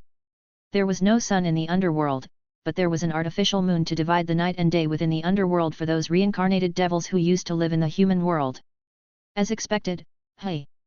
Similar to Masa of One Piece, who didn't feel weak from the seawater anymore, Masa of DxD also didn't feel sluggish or weak from the sun. Instead, he was okay and didn't even feel that much different from usual. Instead, he felt more energetic than before, which gave him little trouble, especially when he looked at his lower body. If it had been before, Masa thought that it might have been a glitch, but after all of them had discussed this problem, they came to a similar conclusion. It's the same. 3x. Yes, similar to their ability, which allowed them to be revived as long as one of them was living, as long as one of them didn't have a certain, specific weakness, Masa, who had a weakness, would be freed from that weakness. Masa from DxD, who was a devil, was weak against the sun and anything holy related, but Masa from Mahuka and One Piece had no such weaknesses, so he was freed from the weakness of being a devil. This was amazing. They thought that since all the weaknesses they had would disappear directly, this also might lead to many possibilities for the future. Their ability might not be able to make them become stronger instantly, yet as they worked hard, they would become stronger and stronger as they couldn't die no matter what, especially when Masa from DxD could live almost eternity as he was a devil, and because of that the lifespan of Masa of One Piece and Mahuka were also affected by it. Yet, this wasn't enough, they thought, since while they couldn't die, they wanted the power to protect those who they cared about, so Masa knew that he had to devour the fallen angel, and at the same time, he really wondered whether the plot had changed after he entered the world of DxD, since he didn't remember that there was such a disgusting yokai who had caused trouble in the Kah town. Or rather, because his town was mastered by the devil, especially by Sana and Rias, there was almost no yokai who dared to cause trouble. Yes, some of them might be living in this town, but no one dared to blatantly provoke Sana or Rias like the previous night. As he was in the middle of his thought, the door of his room was knocked on. Knock. Knock. Masa, have you woken up? Masa looked at the door with doubt, wondering why Sana had suddenly come into his room. Frankly, he thought that he would stay in the hotel, but he had never expected that Tsubaki would bring him to Sana's house and let him stay. Weren't they worried that he would do something to them as they lived together?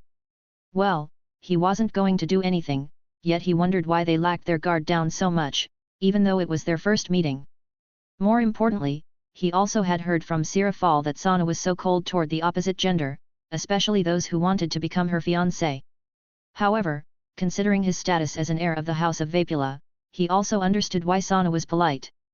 At the same time, with his status, it was impossible for him to marry Sana, who would be the heiress of the House of Satrai. If Sana married someone, she would marry the second or third son of a certain high-class devil family instead of him, as her family would definitely bring a son-in-law instead of having her move to another family. Nevertheless, let's answer her first. Yes, I have woken up, Sanane. Can I enter, then? Let me put my clothes on first. I don't wear anything now. Oh. Yawning, Masa didn't intend to practice on the human world since most of his training would be pretty destructive, and he didn't want to destroy Sana's house, so it was better for him to be quiet down. Wearing his pants, he took a random t-shirt and then opened the door. Do you need something, Sanane? Similar to last night, she wore her school uniform, but it was a new one, and it seemed she thought of going to the school. School? Hey. Masa had pretty much hardly gone to school since he thought that it was a waste of time since, as a devil, what was important was strength, and his knowledge was enough to handle most things, especially when it was better for him to manage his domain, considering his father had given most of the responsibility of managing the domain of the House of Vapula to him. Still, because of this, he was quite annoyed since his father had just had fun with his mother, which left him pretty much busy most of the time.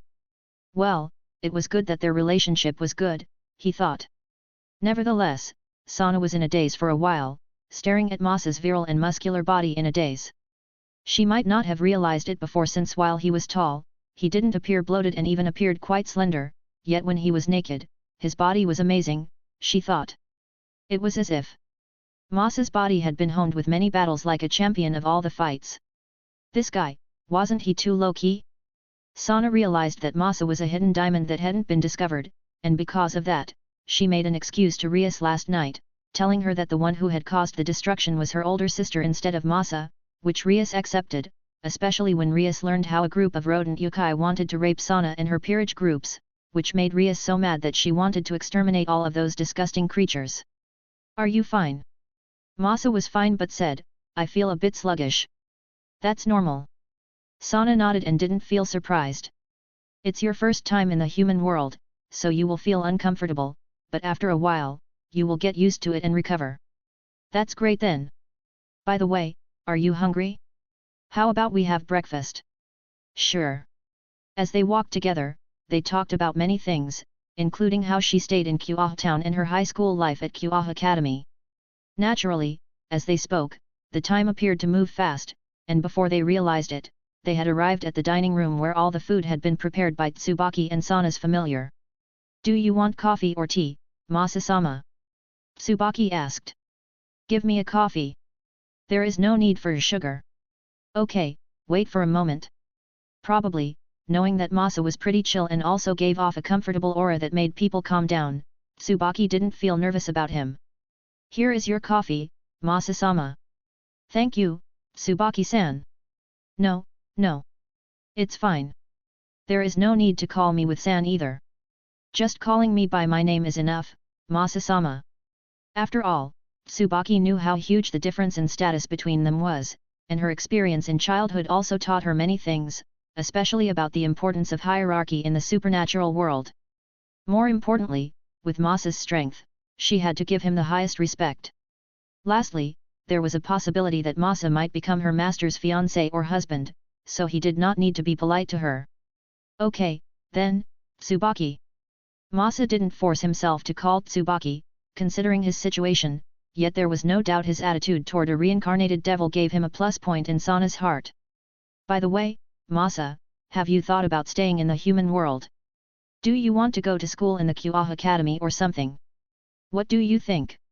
Watching her eager expression, Masa shook his head calmly and said, I think it is still too early to make that decision, and I am quite busy in the underworld, so I don't think it is possible for me to stay in the human world for a long time.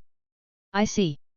Sana thought that she was too hasty with her request, which made her a bit regretful, but she also understood since Masa was an heir, it was natural for him to be busy with many things. Masa looked at Sana helplessly, wondering why she was like an open book and showed her expression in such a way instead of hiding it. Still, because of that, he sighed helplessly inwardly, then said, though I might visit the human world again in the future, so at that time, can I trouble you again, Sana-ne? Sana blinked her eyes, then nodded readily with a gentle smile on her face. Sure, when you come, please tell me, Masa. Masa might not stay in the human world, but he had promised to visit her, which made her smile again. So, what's your plan after this? I will probably walk around to see the city. I see, do you need me to accompany you? Don't you have to go to school? And I am not a child that needs to be taken care of by someone. Well, that's true. You are not a little boy who calls my older sister Oni-chan cutely on the miracle Leviathan. Can you not tease me with that? Phew phew phew phew. Sana chuckled, then said, I will try to return as soon as possible, and when the weekend comes, I will guide you around many interesting places. I can't wait for that. Oh, by the way, Serafil-sama also asked me for many souvenirs. Can you help me with that, too? I am sorry for the trouble, Masa. No problem. The two looked at each other and showed a helpless smile, yet somehow, they became closer, as the two of them had been troubled by Serafil so many times. Nevertheless, as Sana and Tsubaki needed to go to school, Masa was alone at Sana's house, which made him think about going out, walking around the city, trying food and many other things as it was his first time in the human world, which was so much different from the underworld. A devil might appear good-looking, but many of them also appeared like a demi-human, a certain mix of a different creature, so when he saw so many humans, it was an unusual sight for him. Yet, considering his previous life, he quickly got used to everything, enjoying his solo trip to the city. Still, there was one big problem, and even though he had said that he wouldn't cause trouble, why it felt like trouble was coming in his direction, especially when he saw round, cute buttocks wrapped in white panties from a nun that fell clumsily on the ground. Was it the unique ability of Masa from One Piece, who often got into trouble, that started to affect him? Why did I trip? A cute voice from the nun said helplessly to no one as she fell down due to her own clumsiness. Masa fell silent for a while, fell into deep thought until he decided to stare at these cute buttocks for a moment. Chapter 58, Dare. Oh, you have a guest in your home. In the afternoon, Sana thought she should mention Masa in case her best friend thought of him as an illegal devil or something. Yes, so I hope that you will mention this to your servants so they won't cause him trouble. Okay, I will tell them that. Considering the new servant was her best friend, Sana was afraid that this new servant might mess around, so she mentioned this matter. Her best friend also nodded since she knew how unreliable her new servant was. But this guest is a male. Her best friend stared at Sana for a moment and asked curiously, is he your fiancé? No, he isn't, but... I understand. While him might not be Sana's fiancé, it should be her fiancé candidate, and this should be the reason for Sana's hesitation. Still, hearing that, her best friend sighed helplessly, unlike Sana, who could escape her engagement with a trick or two, she couldn't do that, and she knew that she had to marry someone that she didn't want to. Still, strangely enough, she felt better knowing that Sana also had the same fate as her. She knew that it might be petty, but knowing that she wasn't the only one who faced this tragedy made her feel better and closer to Sana somehow. He will only stay for a week, so try to tell your servants to be quiet during that time. I understand. In other words, Sana didn't want trouble during that past week, and her best friend understood that well. After all, if there was trouble, this fiancé might stay for a little longer or cause many issues, right? Her best friend, who didn't like her fiancé and escaped to the human world, also felt the same, so she tried her best to support Sana as best as she could. By the way, which family is he from? Vapula. Vapula. Her best friend was surprised and asked, does the Lord of Vapula have a second or third son? If I am not wrong, they should only have one son, right? Considering her cousin's mother, who was part of the house of Vapula. It's the heir. The heir. That's surprising. Still, because of that, her best friend knew that Sana had to make 2 children, one would be the heir of the house of Satrai, and the other would be a house of the Vapula. Yet, with how hard it was for the devil to get pregnant, she knew that Sana would be held by this heir of Vapula so many times until Sana got pregnant twice. Could she do the same? Could she let her body be held by someone that she didn't love so much? Sana's best friend let out a helpless sigh, thinking that she should do her best to help Sana, she thought. But I hardly hear about the heir of the house of Vapula. He is quite low-key and mostly stays behind the scenes, but he is close to my older sister. That's troublesome. Sana's best friend could understand why Sana decided to let this person stay at her own home.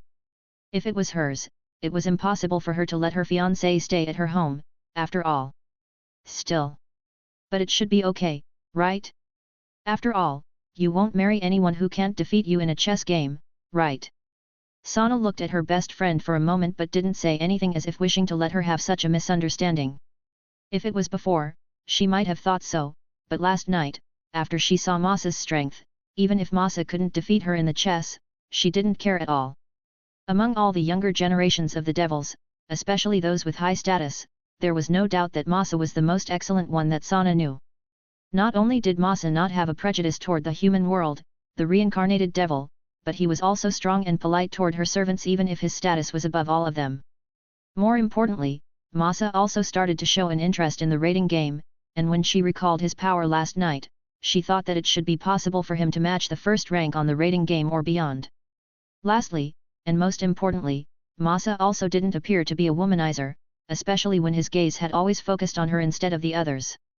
Yet, even so, he showed interest in her, appreciating her beauty. Still, she didn't hate it since she also appreciated his body the morning before. On the other hand, Sana knew what kind of a scumbag her best friend's fiancé was. More importantly, considering how the family of her best friend doted on her so much, and how she wasn't Masa's fiancé, she didn't want the two of them to meet each other, since if her best friend showed an interest in Masa, then, she would cry without tears. Yet, as expected, Sana felt that it was too early to determine everything, and she also wondered how Masa felt toward her. So, during his week of stay in the human world, she thought she would get to know him better. Engagement. This was something that every devil with a high status had to do, especially when their family had given them so many things, so shouldn't they be expected to have a certain obligation to support their family? More importantly, wasn't it normal for a marriage not to be due to love? Many might marry due to love, but most didn't marry due to love after all. Nevertheless, you might not love your partner now, but as you stay with your partner, won't love bloom between you? Anything can happen in life. Nevertheless, knowing Masa, a young man who was 2 years younger than her yet had a power that eclipsed everyone that she knew, Sana had already imagined herself marrying him, especially when she knew that she would marry someone in the future, so she might as well just marry him, especially when she had a good impression of him. Probably, in the future, Sana might introduce Masa to Rias, but not now. Still, the problem of Sana's fiancé to be aside, Sana's best friend was more cornered about the accident that had happened the previous night. By the way, Sana, has your older sister told you what really happened?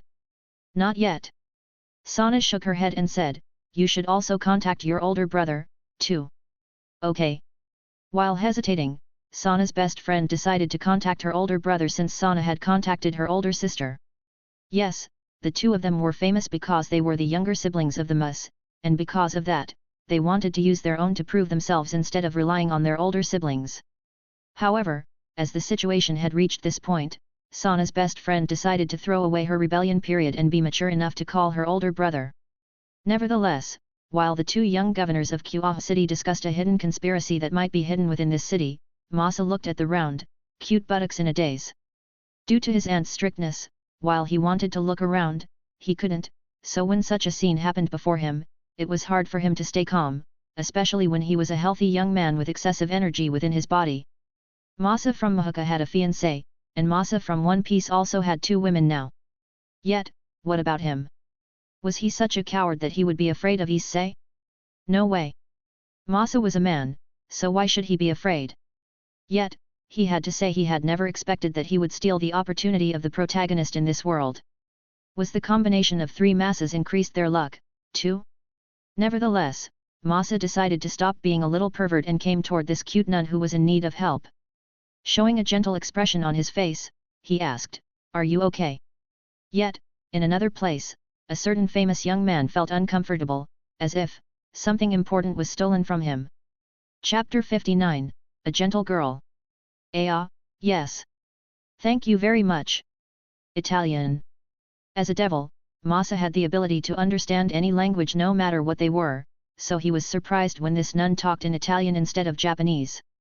Nevertheless, considering the story, Masa thought that Asia would directly speak in Japanese, but then again, as Issei in the original story had become a devil, he should have an innate ability of a devil that allowed him to understand all languages in the world.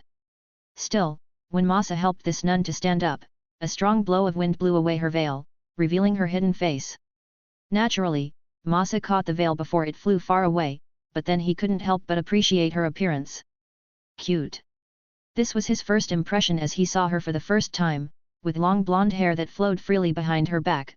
She appeared a little rustic, yet even so, her beauty couldn't be denied, especially with pureness and innocence-like charm that could make anyone have a good impression of her the moment they met each other.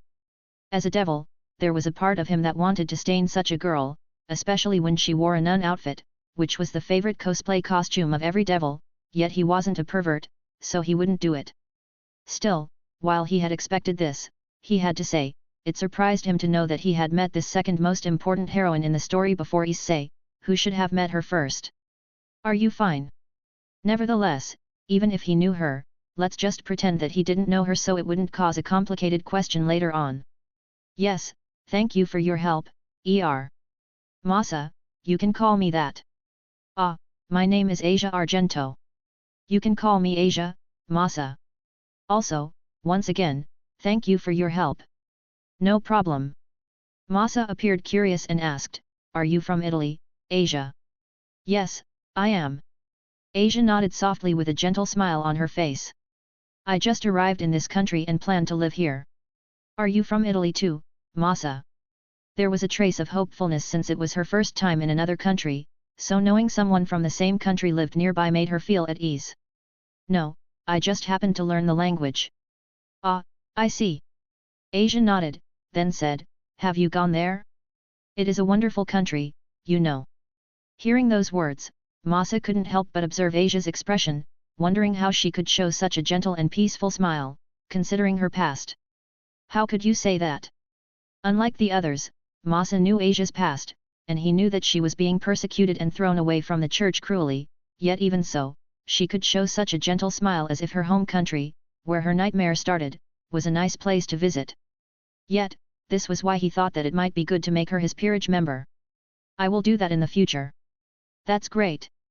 Asia smiled when she heard Masa's words, but then, at the same time, she asked, Masa, if it isn't a trouble, do you know this place?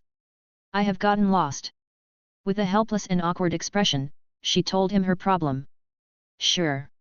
Masa looked at the address that Asia had given to him and said, "If you don't mind, how about I guide you there? He might not know where this address is, but he could ask someone later." "Ah, is that fine?" "Yes. Thank you very much." As Asia was Italian, she couldn't speak Japanese, so she had trouble talking with others and asking for directions to her destination. Still, with Masa's help, everything was good, and she could go to her new house in this city. Nevertheless, when the two left, a boy with a small ponytail appeared in their place, looking around, wondering whether there was a cute girl with cute panties around. Unfortunately, he was too late, and the girl he was looking for had gone. Nevertheless, Asia had a good time walking with Masa toward her destination. While Masa also wasn't sure where her destination was, he asked someone, and they were directed toward the church, which was located in the outer part of the city. "You will live in the church?" "Yes." Asia nodded softly, and for the first time, she appeared awkward. So, will you be there? Yes, but not all the time, probably. Considering the place where she lived and the people who would take care of her, Asia wasn't sure about her future, and she wondered whether she wouldn't meet Masa anymore. Still, it might be good, especially when she thought about all the people that she would live with. What's wrong? Nothing. Asia shook her head softly and said with a sweet smile. I am glad that I can meet you, Masa. Whether it was her future, life, or everything, she wasn't sure, especially when she couldn't even talk in the language of this country, but fortunately, she met him, who put her at ease, even though this was only a momentary. It's good, then. While there was a part of him that wished to make her into his peerage member, Masa knew that this was still too early, and at the same time, he also wished to see her power first. The number of his peerage members was limited, and the reality was different from fiction, so he wanted to see whether she would be suited to become part of his peerage member or not. Still, even if she wasn't suitable, with his money and power, it was possible to take care of her even though she was just a human. They had met, and it might be fate, so he thought to help her. Nevertheless, as he wondered how he could see her power, a cry of a little boy disrupted his thought. Oh yeah! What a crybaby, Masa thought, but Asia, who was gentle, quickly approached the boy and patted her head softly. It's just a scrape, don't cry, okay? You are a boy. After she said those words, she put her hands lightly above the little boy's scrape, and suddenly, a gentle green light healed the wounds as if nothing had happened. This is her sacred gear. Even though Masa had seen a Longinus due to his relationship with Sarayorg, it was his first time to see a sacred gear. Frankly, he wanted to do deep research about it. Was it part of the body like an organ? Or was it just a summoned tool? Lastly, was it possible for him to create or take it? Masa was curious and, if possible. Sorry to make you wait, Masa. When the little boy was healed, Asia quickly returned to Masa's side. Asia, that's... Asia also understood Masa's surprise and said awkwardly, yet even so, she still maintained her gentle smile, you must be surprised, right? Of course. If Masa was just a normal human, he would be dumbfounded, okay? Well, to be honest, I am not really sure, but I think that this is a miracle that God has given to me, and I can do this since childhood, so if you are wounded or hurt, you can come to me, okay? Okay, but you shouldn't show that power carelessly like that, you know? The world isn't so kind, and some might wish to use you if they know that you can do such a miracle, after all. Masa felt that this girl lacked a sense of danger, especially when she would use her power in public. Yes, the Kah town might be governed by the devils, but even so, it didn't mean everyone knew about the supernatural world, right? Or rather, it was better for those powerless people to remain ignorant since knowing the supernatural world without power would bring nothing but trouble. Yet, there was no doubt that after watching Asia, who showed her power, Masa had made up his mind to turn her into his peerage. Haha! Hearing his words, strangely enough, Asia smiled even more and said, you are so gentle, Masa. If it was someone else, they would think that her power was amazing, yet Masa thought of her, worrying about safety as others might use her. But, there must be a reason why God has given me this power. While I know that it might be naive, even so, I wish to use this miracle to be of use to someone since I have been given this power. Masa blinked his eyes and said, I think that you are more gentle than me, Asia. He then took a step forward, shaking his head softly, thinking that this girl was so naive that he was worried. Let's go, Asia. Ah, yes, Masa. Watching his broad back, Asia followed him with a smile. Soon, they arrived at the only church in the city, and as expected, it was abandoned, but more importantly, Masa didn't feel the sharp pain or headache that came from coming into such a holy place, which surprised him as he was a devil. As expected, this ability is amazing. He had to thank the other Masa for not being a devil.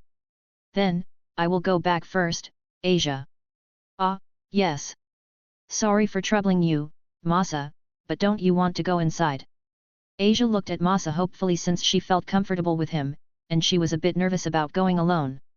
Sorry, I have something to do. Masa could feel many presences inside this church, and he felt that it was too troublesome to meet them, so he decided to leave. Yes, he might want to invite Asia into his peerage group, especially after he has seen her power, but let's wait for a while. Ah, sorry for stopping you, Masa. It's fine. I am happy to know you too, Asia. Yes, me too, Masa. Then, I will leave first. Please visit me in the church if you have time, Masa. I will. Waving his hand, Masa left the church as Asia rooted in her place, staring at his figure even after she couldn't see him anymore. Yet, all of those who were inside also discovered Masa. Isn't he too handsome? Is there such a handsome guy here? I think that he is suspicious. Masa had never thought that being too handsome would bring him trouble. Still, one person suddenly thought of a certain possibility. He isn't weak, and I think I smell a foul smell of a devil from him. Then, there is no need to hesitate. Let's kill him. At that moment, Masa was targeted. Chapter 60, Fallen Angels are Enemies of the Devil. Sacred Gear, Hui. After helping Asia go to the church, Masa didn't immediately return to Sana's house. Instead, he stopped at the snack store and bought a takoyaki. It was hot, yet it was delicious, he thought, yet at the same time, he couldn't stop thinking about the sacred gear, the special weapon that made a weak human even capable of slaying a god. A weapon, Hui. In the world of One Piece, Masa had Shushui, a legendary sword that was wielded by the sword god of Wano country, Shimatsuki Ryama. Yet, even so, this sword was just a sword, after all. Even if it was cursed, durable, and sharp, it could do nothing if it wasn't wielded by a skillful swordsman. If it was wielded by an amateur, it was nothing but like a wooden stick held by little children. On the other hand, even as long as one had a sacred gear in the world of DxD, even a helpless pervert could become one of the strongest beings in the world that was even capable of destroying a planet. Or rather, considering Issei, who spent most of his time on porn and masturbation, if it wasn't for the sacred gear, what would his future be? This was why he was pretty greedy toward the creation of God in this world. God, Hui. The God that he muttered was the God of Christianity, the one that was loved by Asia. If God exists, then the world won't be peaceful, then. Unlike the others, Masa knew the truth about this world and the death of the God. The one that was worshipped by Asia and billions of people was no longer in this world. Even if what he said appeared ridiculous and caused all humankind to curse him to death, the truth couldn't be changed. Yet, this was also a good thing, probably, especially for the devils, angels, and the fallen angels, who had become tired of fighting.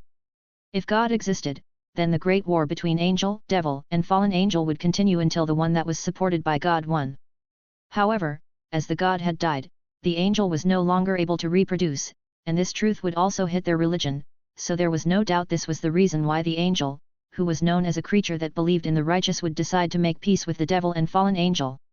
Still, if he was asked which was better, peace or war, naturally, he would say peace, but unfortunately, many wished for a war, like the four creatures before him.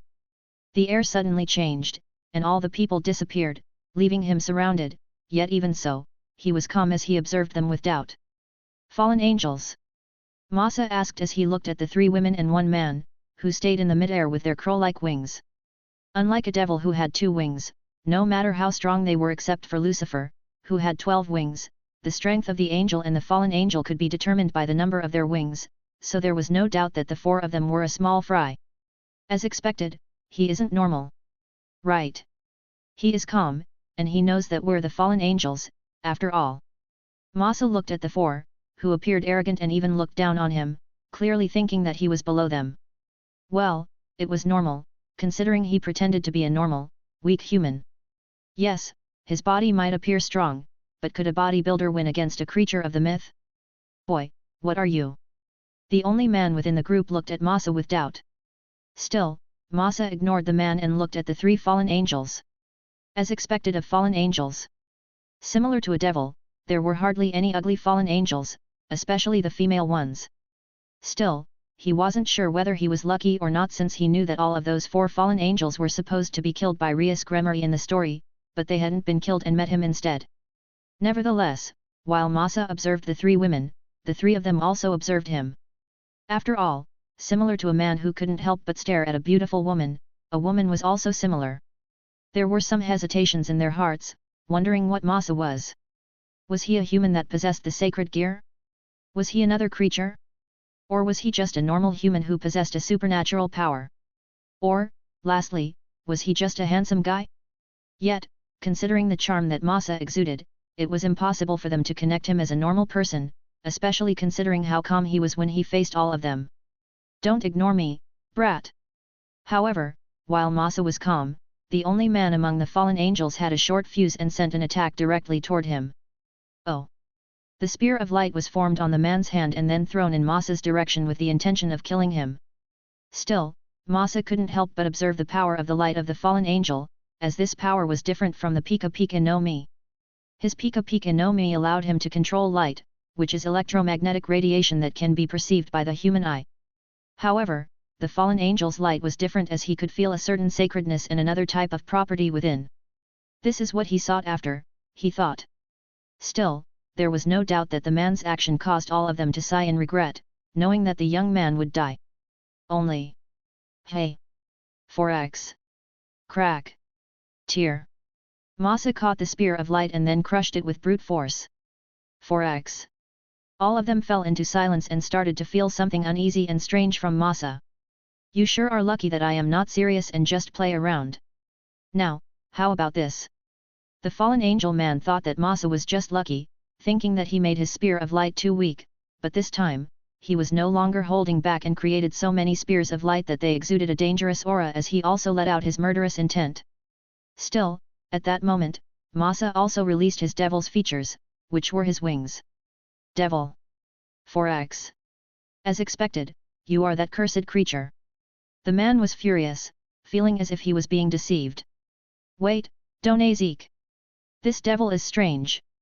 Probably because the three fallen angels felt that Masa was too calm, they felt something strange from him. Frankly, they felt that Masa was dangerous, but even so, as a fallen angel, their pride didn't allow them to appear weaker than the devil, so no one thought to acknowledge the feeling of fear within their hearts. "What are you all afraid of? There are 4 of us. Surround him and kill him together." Zeke directly scolded all of those cowards, but Masa suddenly took a pebble on the road and was about to throw it at Zeke. "Hey?